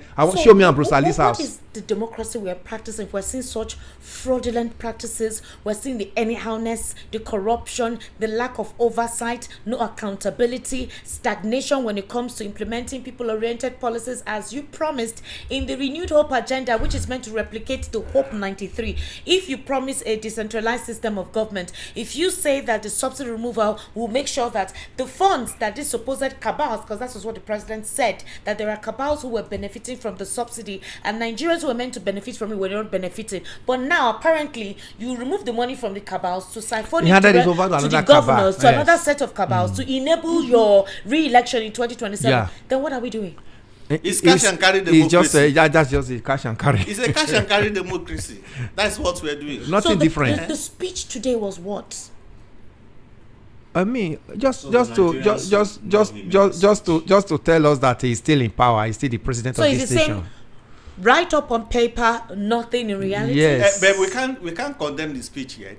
Let's give him some time. What time? What is the what's the new thing in that speech? What is the new thing in that speech to give time? There are no promises in that speech. Let us from Monday start seeing those things done. If he can change. The only thing we're waiting for is enact the implementation of the state policy, decentralization to see it actually kick off. Every other thing is what we're not seeing yet. The electricity situation, he says that it was better, it was worse when he came in, but now it's better. No. State police is not a new thing in Nigeria. And then you act about the state now being responsible for transmission. That's another aspect you say you're waiting to see. Yes, let us see that implemented. Now, if that is what we're seeing now, On what premise is he campaigning for 2027? At least you need things that would make people believe that you're doing something. Because I have some issues though with some parastatals and agencies like the Northeast Development Agencies. They've approved monies for all those commissions, but there's no sustainable projects those commissions have been able to do. Recently, where's the monitoring force? There was an audit recently, and some of them could not give account of how they utilize Who are the the people funds. monitoring Who are it? the Is it people not the same monitoring? National Assembly? Is it not the Abuja governors, Abuja agencies that are monitoring them? And So if they will not give account for that money, who do we now blame? Because they will say everything, people will blame Tinubu, but this time around, he cannot be everywhere at the same time. These people that have been given money to do what they need to do are not doing it. The same Nigerians who are complaining. So what do they want him to do if we keep giving him all the negatives? How about the institutions? What is EFCC doing? What is all those people that they charge? All those people, what are they doing? We should strengthen these institutions, complain to them, and they pick up the people involved. In fact, there's a sitting governor, alleged he was giving money to dredge the southern Calabar axis. Yes. And he squandered the money. And today, the man is a honorable senator. Esther, And even going to contest again. Esther, you also agree with me that even the MDs and the chairmen of those agencies And who recommended them, Yes. they came from their governors. Okay. When NDDC came up in 2001, NDDC, the first body, you know, before this we start having all this other it commission, was NDDC. Chief Omene was the person former President Obasanjo picked as the chairman of NDDC, and he picked it on merit ground because he retired as MD in share. Now this is what I want to be doing. Umpadec has now been scrapped up. You know, there was Umpadec, Oh, yes. which was taken over by corruption. Eric Opia was actually the last chairman of that Umpadec. You know, Initially, it was good. The activities were good. yeah, That's we what have he's we have saying. Horsford. Yes. We have Horsford who was there. They were called the second government. Yes. Until corruption took over. So then, when Obasanjo came in and said, no, I'm resting on Umpadec, we're going to come up with a different thing entirely. And that was gave birth to NDDC. Yeah. We saw NDDC. Everybody that Obasanjo brought in at that for Ugochukwu was the first MD. You know, Ugochukwu was like Obasanjo's press person. You know, understand? So it was just looking for something to compensate him. They were actually afraid of the body that if we do wrong, we might be fished out. Even the ICPC and EFCC of today, it's not Obasanjo's government that brought them up. Yeah. We saw that the first breakthrough EFCC had was a sitting first chairman of EFCC, the NSA of today, Nuhu Ribadu, as an assistant commissioner of police then, tried his boss, IG Tafa Balogun, and, you know, removed him from office. Everybody was like, this is a new sheriff in town. If I may quote my governor's English, you understand? This was going to be a different body entirely. But thereafter, we also saw how he was now removed from being the chairman of that EFCC and said, we are sending you to Kuru, Nigeria State Policy and Strategic Studies, Kuru, just because they want to pull him out, because they saw he was doing the bidding of the people that appointed him. Immediately another government came, they pulled him out. So all these are some of the things that, if we are talking here today, if the institutions are not working, Nigeria will not move forward. So what do we now do? If there is this decadence, if the supposed constitution is flawed and even the review seems to be targeting something like an agenda, then what should we do? What do we do? Because today some persons went to protest. They were mauled by some thugs telling them not to gather here to protest. They were tear-gassed. Sowore then carry on. Do you know why it's still like this, Esther? Because our election has not been transparent. Secondly, children still dey forest. Yes, if our election becomes credible today, free and fair and transparent, the leader that did not do the bidding of the people, your vote, your PVC, this one that they are saying go and collect your PVC, they are just saying it for March. Your PVC will actually move him out of office in the next 4 years. So when he comes in, he will do your bidding. The first major institution we need to strengthen in this nation is INEC. One. The day INEC work well, every politician will be afraid of their seat. Then the judiciary. Then before you now talk of judiciary. Then other aspects. Because other agencies. the three arms of government, Esther, even in the military, there is executive, there is judiciary. The only one that is missing is the legislator. Today, if legislator works well and rejig the laws to make INEC to be actually independent and strengthen judiciary as it is, everybody will fear his office when you get in there. But what happens? On your mandate we shall stand. Every bill that comes from the national from the executive, either good or bad, whether good or bad, whether it favors Nigeria. You're painting a blurry picture. But we are just proper solution. That's what we are telling you now. That the people must hold the government accountable. We keep holding them accountable. Today we talk about it. Yesterday, the 210 trillion naira. You remember Mele Kyari? Yes. Apparently, they were supposed to arrest him. And Mele Yeah, Kyari but said he was shocked that they were wanting to arrest him. Or for us to hear that the Senate said they were not in support of what Adams, because Adams called them criminals and thieves because they couldn't give account of the 210 trillion. And the Senate said, no, Adams, we no send you message. That your mouth don't too big. That won't concern you. It was not a collective thing. We thought that the Senate would be so precise on investigating where that money went and what that money was done. Because we heard that the NNDPR person, which is Wunti, has been silently infused into the APC, that the president is aware of it. Nentawa says that is the way they're going to go about it. Yeah. They'll give him a senatorial seat. And once that happens and the president is aware, supposedly speak with the Senate, that it will go down and the Senate will not invite him or ask him questions. So if that is now the case, are we saying just because somehow there is some political leaning that nobody will investigate the 210 trillion, and if that man has been snuck into the APC, then that's it, and that's why the National Assembly is staying away from it? What did your former governor said? He said if you once you cross over to APC, he said, you don't understand. I'm coming. How much is the 2026 budget? About 56 trillion naira. 210 trillion naira would have been able to cut off all of this. This thing graduates from somewhere and snowballs. What we are seeing is the snowballing of what has started, of the rot of the state and of the rot of what is ongoing. How many of those people in the Senate are truly have the integrity to be there? In the first place. Exactly. If you are to X-ray almost all of them, you will discover that up to 10% of them are not supposed to be in the Senate. Yeah, even more than Esther. That's why I'm telling you. I mean, if it's just 10%, that would have been a no, good thing. no, It means 90% of them. If you are talking of actually 210 trillion, it's about 5 years of Nigeria budget.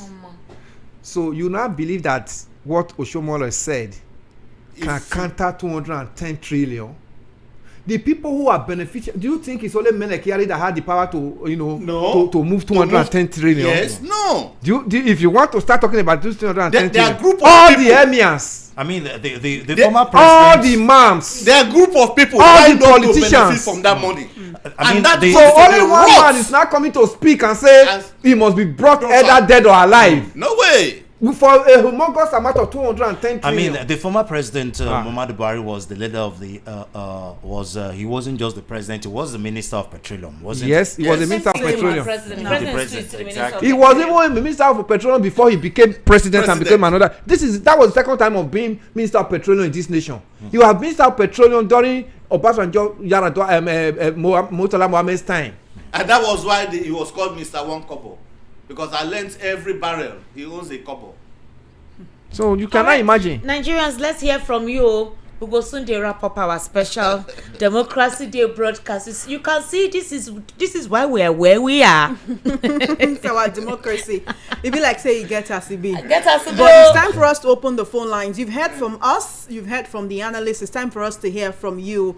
You can either call us directly or send your messages on WhatsApp. We're also streaming live on YouTube. It's VOP 903 FM. To everyone who's watching us on YouTube right now, we do appreciate you. Give us a call 0803 692 9933 0803 692 9933. Nigeria, this is our democracy. How we go take Duam? Make it serve all of us. Send a message on WhatsApp. Yeah, 081-717-56338. No SMS.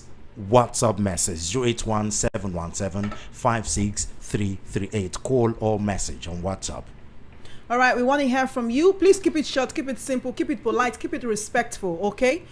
Welcome to the special June 12 Democracy Day broadcast. What's your name and location? Good afternoon.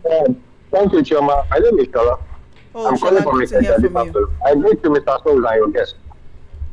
You see, I listened to your guest, but my own take on this is that for Mr. Tinubu, despite being in Atiku.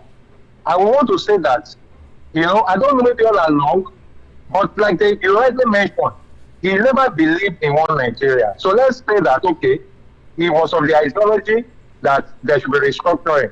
But what I've realized is that on ascending presidency, that spirit of greed that normally rests on most of the presidents rested on him. I don't know, maybe he changed, or maybe that's how he has been. And for the analysts that were saying that the cabals and the governors, I beg to differ.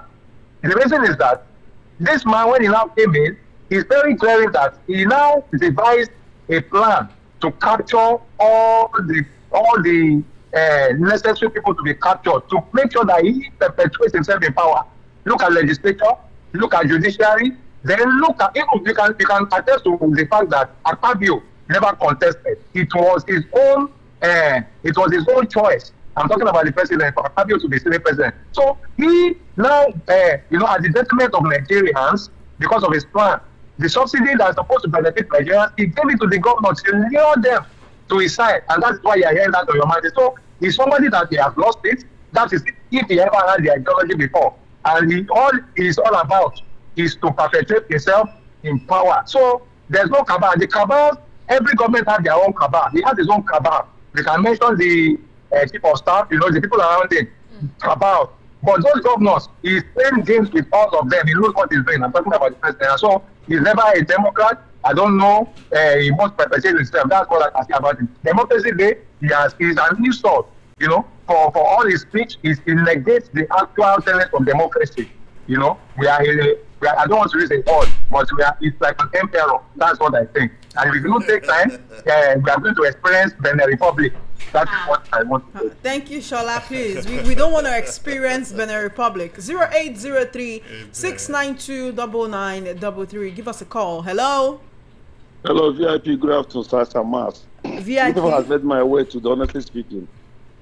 Sometimes I feel like crying, and sometimes I feel like being happy. What we are seeing today is not a democracy. Sir, please, what is your name, sir? Sorry, my name is Ralph. I'm calling from Satellite Town. Thank you so much, sir. God bless you. Mr. President never planned to do anything to Nigeria rather than governors. And that's why we keep on hearing, "Can I meet your governors?" And the care is not taken. This idea of state police will be like, "Can I meet your governors?" Thank you for your call. Sir, is that all? He has gone. 0803-692-9933. Hello. Good afternoon. Good afternoon. Tell us your name, where you're calling from, please. My name is Onomak Bome. Calling from? I'm calling from Lagos. Okay, go ahead. There's one thing I want to say. Please say. The president said something today. He said the bandits or the terrorists, that they give them time to surrender. When I heard it, I said, are we in war?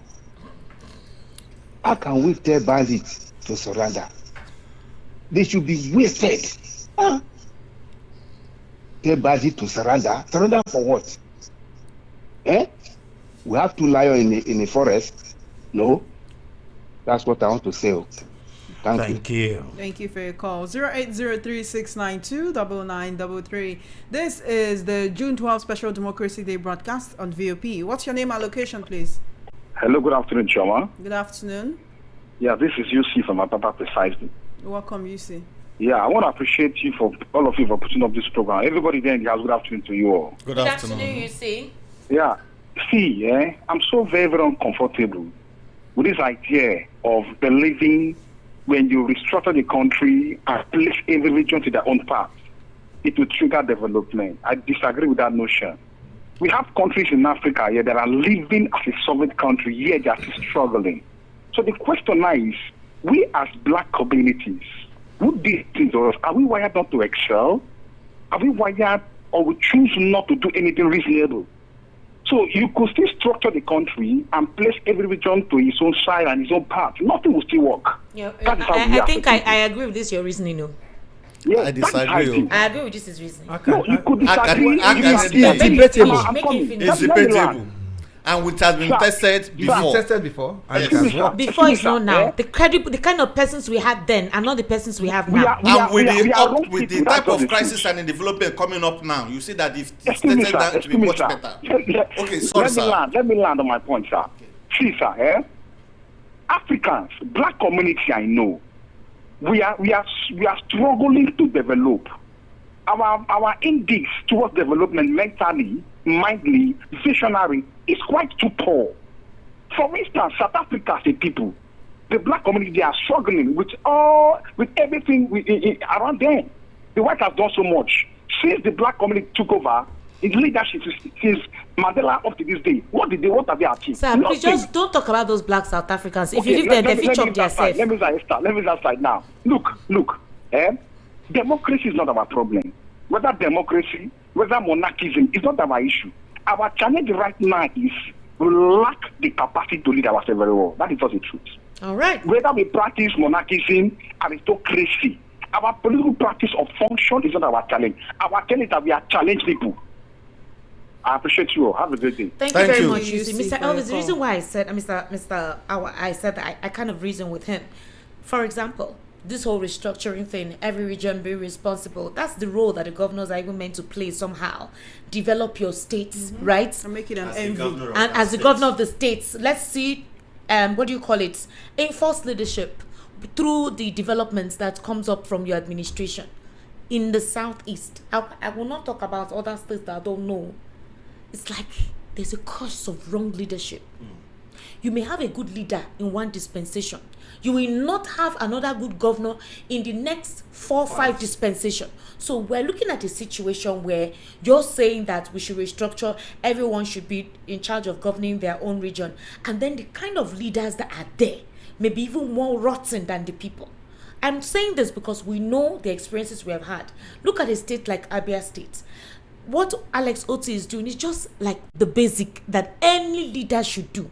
But it's being seen as an extensive development because it is something the state has not witnessed in a very long time. You need to see the hype and the praises. So the set of persons that have governed have really failed. So the greed does not necessarily mean that it's about a system created. It's about the intentionality of these individuals. So in other words, to wrap up what he's saying is that you may say let's restructure and it may be worse because of the kind of persons in charge. That's why I use the Niger Delta Development Commission as, Thank you very much. part Do you of the realize that the situation. Tompolo factions were fighting a few days ago over the part? They said Tompolo crossed the whatever. And that region, you still see them backward. It's like Despite the money. those people that have that money want it that way. A faction of people, they gave these guys who are considered militants access to the pipelines. The Fokedo pipeline, Tompolo is in charge of it. Look at that region. Esther, thank you. Thank you too. You see, you are not far from the truth, but I want to disagree with you. Do you know what? Me too. If the Igbos, the Southeast, decide to let their own sons and daughters who is leading them improvise them, that's for them. You that graduated from that same region, your own mate in the school is being sponsored by his own region, his or her own region, on scholarship, and you are struggling to pay school fees because you are from a region where the people now decide to sit on the people's words. Do you think you will like it? Do you think your own classmate is sponsored, is enjoying everything, bursary, scholarship? Then you also supposed to have the same rights And jobs. and I mean, in the school. But when you are there, your parents are struggling. Do you think you will like it? Do you think all the student body will like it? Number one. Then when you finish, your own classmate will proudly go back and said, I'm going back home. And the next 2 months, it calls you, I'm in social office now. But you don't have that privilege to carry your CV to that place, because you are going to. So in other words, you're saying that if the leaders refuse to do the needful, it's not left for the people in the region to hold them accountable. It is the people who owns leadership. That's why we are missing it. What the rot we are seeing It's today the people. has the hands of the federal government, because as we are seeing, the constitution itself is just a cut and sew. It favors them. Abuja gives you money. And You are not aware of how much that you don't is know how coming. much is given. So, and again, if there's any crisis there or anything, the state governor cannot call the CP, the commissioner of police in charge of that state, to say, please, so there's crisis here, help us talk to the people or look into it. He has to listen to Abuja. And before Abuja responds, it is possible those crises would have gone haywire. It doesn't. I mean, emergency doesn't wait. An emergency does not. It doesn't wait. It's like fire; it keeps on burning. So that is why you said it is the hand of the central government controlling. Again, if you look at the judiciary, and something is happening within the state, and I've taken my so-so person to court, and they will not tell you, come, call so-so person. Abuja will tell you, hand over that case to so-so person. Because it's not. It doesn't affect him. It doesn't affect him. So by the time all these things, all the federal structure is fully implemented and practiced, these things will not come up. You can see what. Sorry, before I conclude, you see what happened during the tenure of Awo and others. It was Awo himself, before he became the premier, had a master plan of what to put in place. And when he started, we could all read what other regions were doing. They were following him back on back because they want Nigeria to develop. Now, still talking about if the governors can't do well in their state, I don't see why it will be different if it's a region. Because let's take a look at the north. Okay, let's take a look at the north and the south. When you compare the governors from the north, I mean, we're still practicing the same regional government. You see the development in the north compared to the development in the south. Mind you, the pyramid of granules can still come back. The pyramids of granite, the pyramids of cotton, is because the north collapsed. That are textile industries has collapsed. Okay, so let's take calls because it's time for them. Avi, hello. Hello. Good afternoon to you. Good afternoon. What's your name and location? Good afternoon. This is Tokwe from Badagry. Welcome, Tokwe. Go ahead. Yeah, this I like your assertion. I like your program. I like the way you guys. I like the criticism and so forth. But I want to ask this question: the Abiola family and what they call Enaoro and Co. I want to know whether even for the fact that we remember them for the Democracy Day, I want to know whether they even remember those who the Baba mentioned. Those people that Baba mentioned that fought for the so-called democracy. I want to know, are they really enjoying their life? No one. Even their children, what did they do for their children? Thank you. Thank you for your call. That's a valid question. 0803-692-9933, 0803-692-9933. Okay, should we? How would they enjoy their life? Are they not part of Nigeria?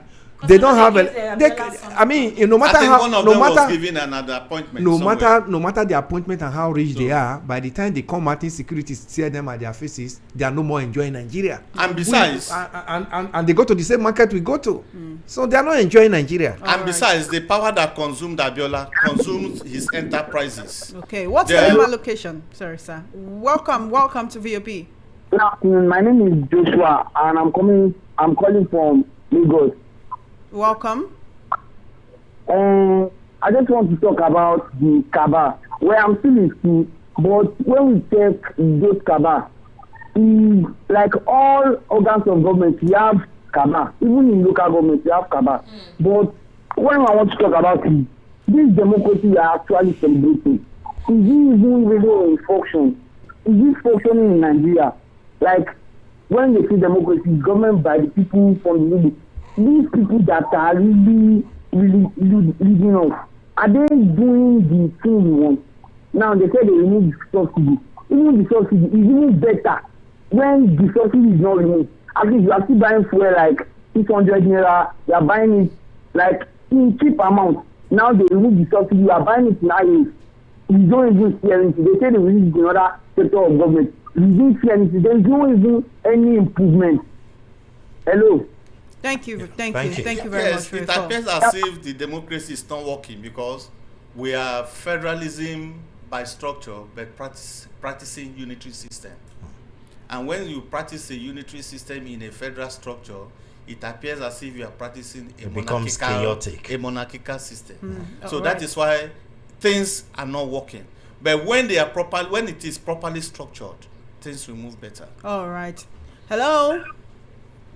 Hello, good afternoon, sir. Hi, what's your name and location, please? My name is Aisoria. Where are you calling from? I'm calling from Sango. All right, go ahead. So I just want to contribute on this area of Kaba. Okay. So what is this? I want the whole Nigeria to hear me very clear. This is the only person that can deliver Nigeria now is OT. Why everybody is afraid of OT? Why everybody is afraid of OT? Let us think it through another time, so that more not go suffer second time. Thank you. Thank you for your call. 0803-692-9933. Give us a call. Hello. Hello. Hello, good afternoon, Chama. Hi, what's your name and location? My name is Chris. Good afternoon to everyone in the house. Good afternoon. Where are you calling from, Chris? I'm calling from Lagos. Welcome. Go ahead. It is unfortunate that at this time we are still talking about how to move our democracy. I like us to see Nigeria this way. Everybody that is, aspiring to become president from all parties. Chris, are you there? Everyone seems to be facing Peter Obi. Anything Peter Obi does is Peter Obi. In fact, very recently, Kenneth came out and, lambasted and did everything. Peter Obi stands as a Nigerian, while every other person that is fighting him stands as the Kaba. But what is there is that if he persists, if he continues, if he doesn't stop, one day he will get to the seat of power. And when he gets to the seat of power, you see all these people we are calling Kaba, I don't even know if they are a Kaba, they will buy themselves to relocate. Thank you for your call. 0803-692-9933. Send your messages on WhatsApp too. Okay, I think it's time to read some messages. My name is Onyechege. So there are still people that think there is hope for Nigeria. I laugh in Biafra. You have to be patriotic. We should believe there is hope for Nigeria and be optimistic. Yeah. Good afternoon, Esther and other technocrats in the studio. Someone has come to this studio some time ago to open our eyes to the fact that Tinubu was never a true Nadeco person. He made us see how he went trying to lick Abacha's boot for his selfish interest and failed. So we should not be surprised at who we see him to be today. Pastor Peter from Ikeja. Thank you very much, Pastor Peter. Good afternoon, Solomon, and everyone in the studio. Please, what structure of government does Ghana operate? The current president of Ghana came in and insisted on being prudent in managing the resources of the country, and now there's economic stability in Ghana.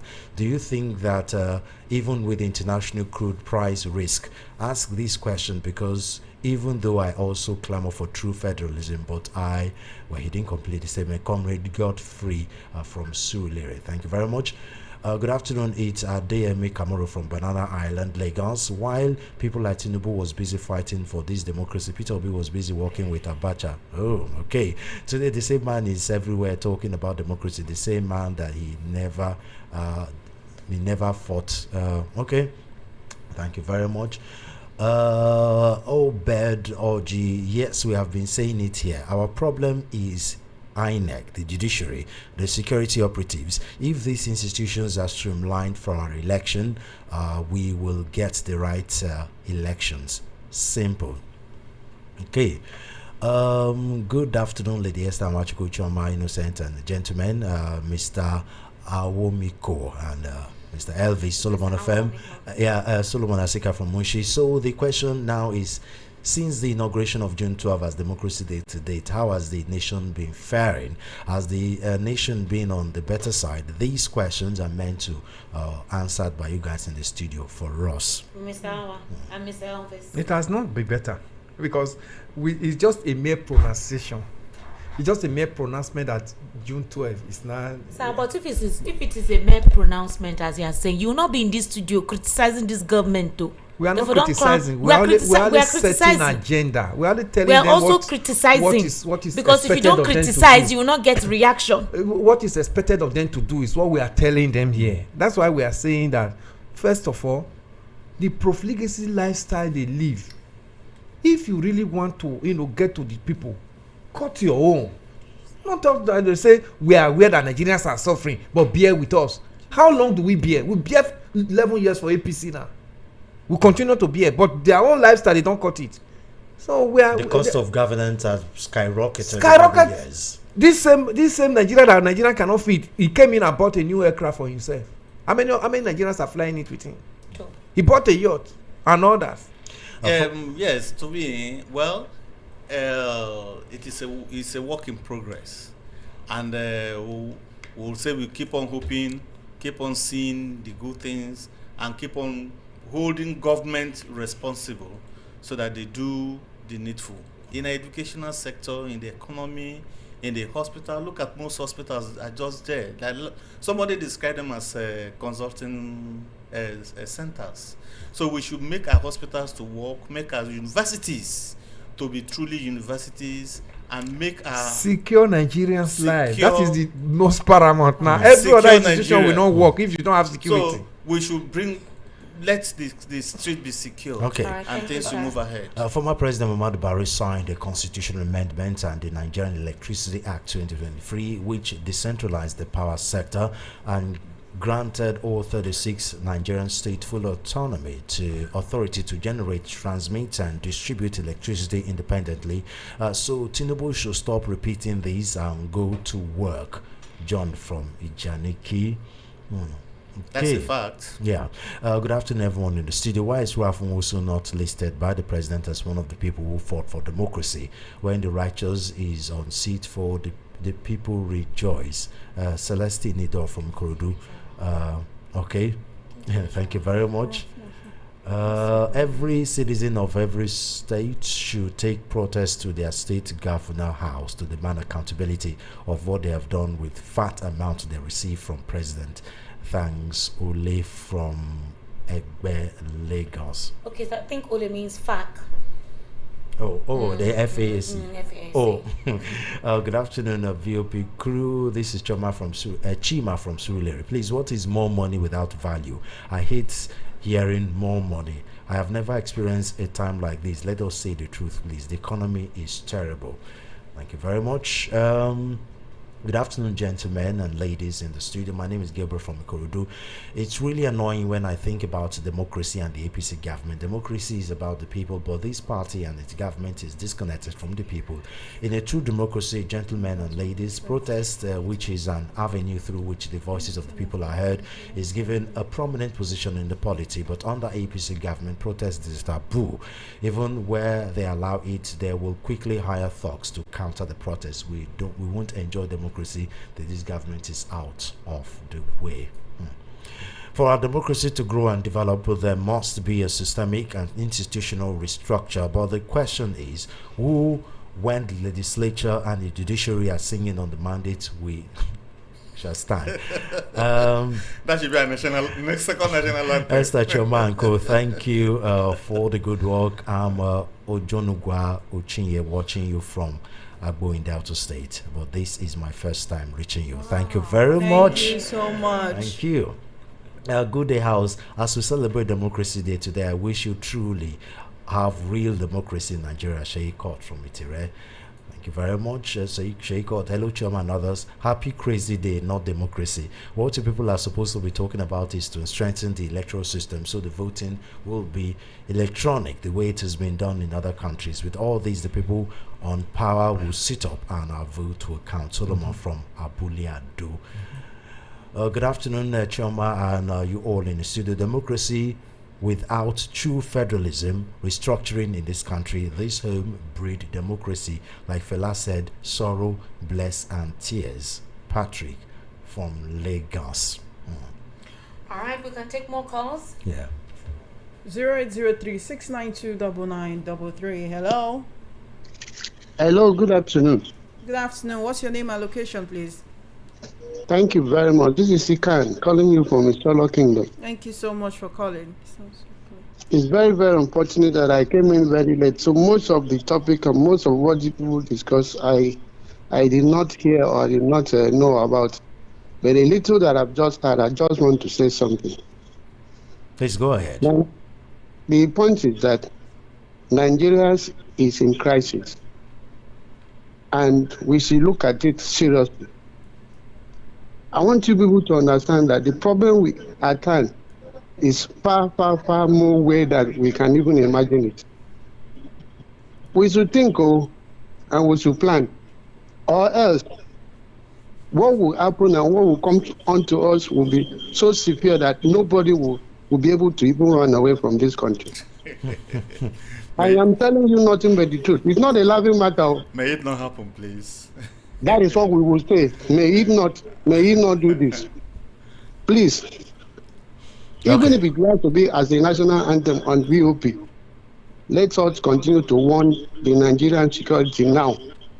Let us continue to warn the court and all those people.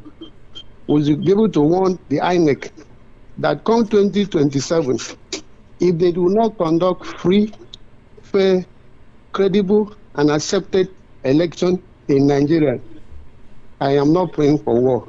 I am not praying for crisis. But what would happen will consume all of us. Thank you. Thank you very much for calling. Thank you for your call. Good afternoon, VOP. I'm not against restructuring in Nigeria, but the same bad leaders are from within the people. Our problem is us as a people, not necessarily the geography, demography, or structure. We have leadership problem as a people, and until we decide to do things rightly, eliminate greed as a people, we can't go anywhere, even fly at high heights from UC. That's a valid problem. We have a problem, even we as ordinary people. We've said that. Good afternoon. We've said Good that. afternoon. I'm Welcome to calling from VOP. Ikeja. Okay. Ryan. So I want to ask, so do we really have a leadership issue or people What's issue? your name? What's your name and location? I'm Ryan. I'm calling from Ikeja. All right, go ahead, Ryan. Yeah, so I'm asking, so do we really have a leadership issue or people issue? Because if you really look at it, the people themselves, the leaders themselves, they still come from the same people we talk about every day. Because when the ordinary man then finds himself in the position of power, they seem to do the things that they criticize the people in power about. You get, so for me, I don't know, we are going to talk about these things from now till maybe next year, and then again come back again to discuss the same issue, and nothing really would change. Because I think that's one of the important we start to ask, what is the general thinking of Nigerians? Can we really tell these people to say, okay, well, you know the right things to do, or why are you not doing the right thing? Do we have to break people's heads to tell them to do the right thing? So it's a very difficult situation. I think maybe the IQ of we Africans or Nigerians should really be questioned, because we do not think like normal people at all. We do not, and no matter the amount of talk you bring, the amount of training you bring, the sensitization you bring, it still would not change anything. We are just a different breed of people who are not willing to change, and we are never going to change. It's just going to be like that. Okay, thank you. I don't totally agree with him. Okay. Our leadership, actually, we have leadership issue, agree, we still have followers issue. But if you look at some good leaders like the time of Atiku, why work against indiscipline? You can see that even up to date, there are some places you don't need to be told. You'll be on queue to enter vehicles. It's the mentality of the people then, at that time. And it's still working. Isn't this chicken and egg argument there? Because it's interwoven. It's a woven. Now you can look at the likes of there's no Montana. consistency. After Atiku, if the subsequent leaders have actually built on it, would have been better than where we are. Indiscipline is our problem. Yes. Okay. Yeah, I'm fine, Esther. How are you? I'm fine. Welcome. Tell us the name where you're calling from, please. Yeah, my name is Mark. All right, Mark. Good afternoon. Please go ahead. Yeah. So I get a guest in the studio. Good afternoon. Yeah. So listening to your guest, I was kind of even getting more confused, right, in the analysis, rather than getting the matter straightened up. Because I can't understand how your guest would compare a military administration of Buhari with a democratic institution. That aside. Mark, hold on, please. No, don't say that aside. No, don't say that aside. Which aspect of Buhari's administration? Are you talking of the Dagbon days? Comparing the PT Health, the Total Trust Fund. Yes. Under Buhari, Yeah. Under Abacha. Sonia Abacha was a military dictator, wasn't he? Mark, I'm trying to. You're saying that you're wondering why they are correlating it or making a comparison. Did you understand the context where they use that example? With the subsidy right now, why would you compare PT Health under Sonia Abacha? Sonia Abacha was a dictator. He didn't need him. He didn't need Mark, you're not government. getting it. There It's was like no that you did not government. follow the conversation from the beginning. The context they following use that more. even during the military administration, they were able to Yeah. utilize the profit of our mineral resource, which is oil. Yes. And that was where Petroleum Trust Fund came. At least there was something to show that the people could have direct benefit. But in this case, you removed subsidy. Yeah. You gave the governors Yeah. all the monies, and the governors are not doing what they're supposed to do with it. And you're not even asking them why the people are not feeling the impact of the subsidy removal. So in this case, what is your issue? The issue is that you can't compare apples with oranges, right? You can't compare what? It's the subsidy. Hello, let me. No, I didn't hear you. You said you can't compare what? Apple with orange. You can't compare apples with oranges, right? Now, in this case, we have subsidy. What is subsidy? Subsidy is not an extra income. It's not an extra revenue. It is the money that is coming from the federation account that is being used to pay oil marketers that are taking in oil at a subsidized rate. I think you're confusing. Mark, I think you're confused here. Yeah, you're It's not meant to confusing pay any oil marketers at a subsidized rate. If they are doing that, then that means they are still subsidizing. The subsidy has been removed, isn't it? Mark, thank you very much. Sometimes when you call, just put your thoughts together on paper so you sound We are talking coherent. about Abacha brought in petroleum tax. Trust, yeah. No, don't mind Mark. I know And Mark. He's just when being he funny. brought in and said the money from this petroleum tax will be managed by petroleum trust Sir, fund sir, And to I be say used for so and be used for and so. Nigerians I know Mark. directly. Mark is just being funny. I mean, Don't what mind is- him. what is he I talking love about? I love his passion for the administration. There's no issue with that. But sometimes try and understand the context of the conversation. They set up examples, and that's where the comparison came. However, Mark, next time write out all your thoughts on whatever it is you disagree with. So when you call in, you're pointing out And the be issues coherent one between- after the yeah. other, so you don't mix up things. All right. Thank you for calling. All right, we have one more call, and then we'll take a couple of messages and be done with this special broadcast. Hello. Hello, good afternoon. Good afternoon. How are you? I just how are you doing? I did, Jerry. Welcome. What's your name? God bless you. May God bless you, my sister. My name is Monday. I'm calling from Sowore. Oga Monday, welcome. Please go ahead. May God bless you. Thank May God you. bless you. You know one thing, there is no how in life that this APC government will give Nigeria good leadership. Because nothing good comes from Babylon. Still take it and run away with it. How will it work? It can never work. Because I just pray to God. By special grace of God, things will be okay. God. Okay, earlier today I wrote a little piece about the government and the people, how there's really no much difference, and the only thing that's different them is their current position. Would have sent it, but then okay. Tay, thank you very much. Tay, good afternoon. My name is Tofa Chris. According to what Mr. President said, I believe in Nigeria 100%. Please, I also have questions for Mr. President. Did he believe in Nigeria too?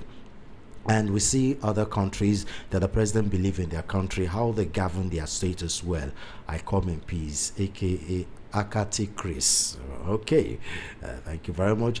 Greetings to everyone in the studio, especially my Essam brother. My name is Vincent from Australia, and this is my first time of reaching out to you all. Thank you very much. Thank you.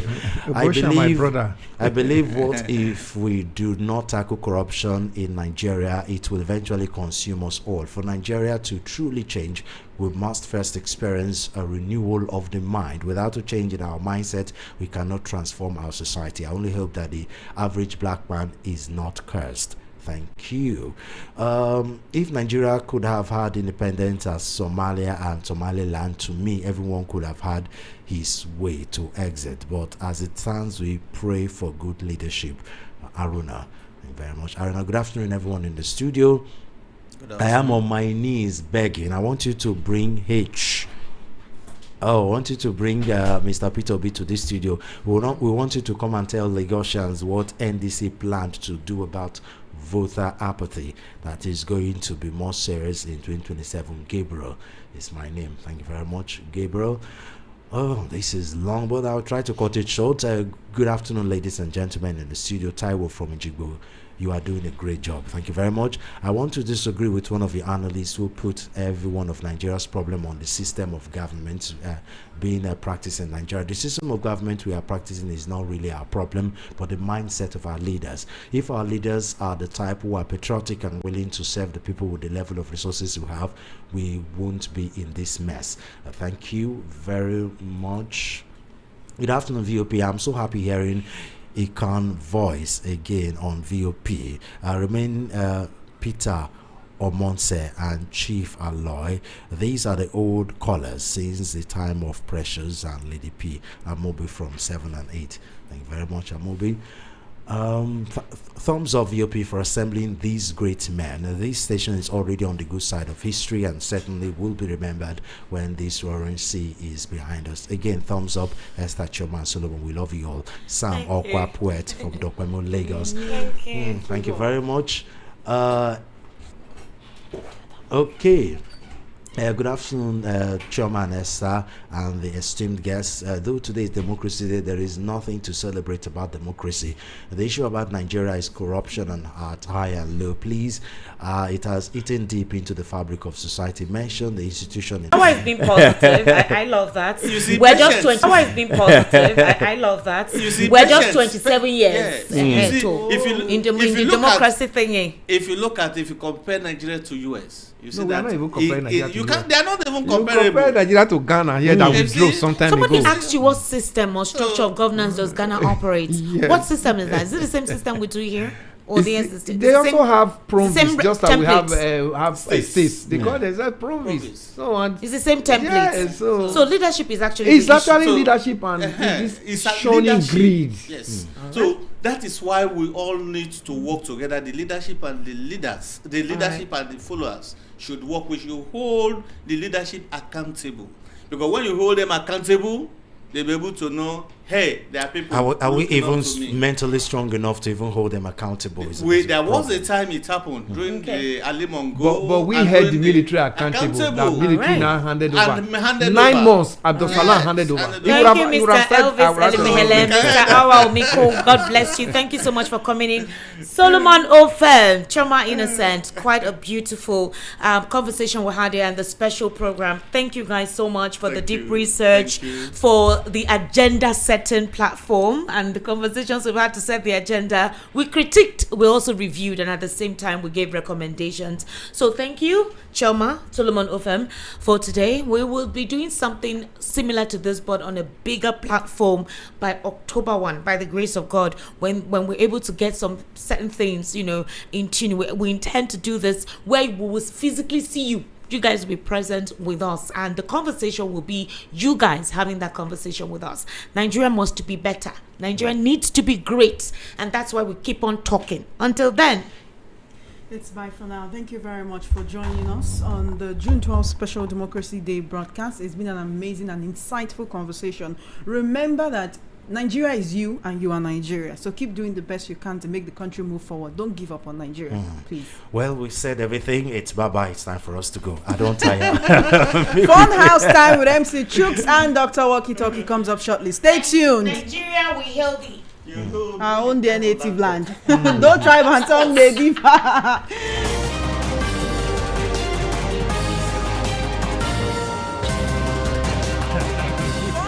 Time with MC Chooks and Dr. Walkie Talkie comes up shortly. Stay tuned. The views and opinions expressed on this program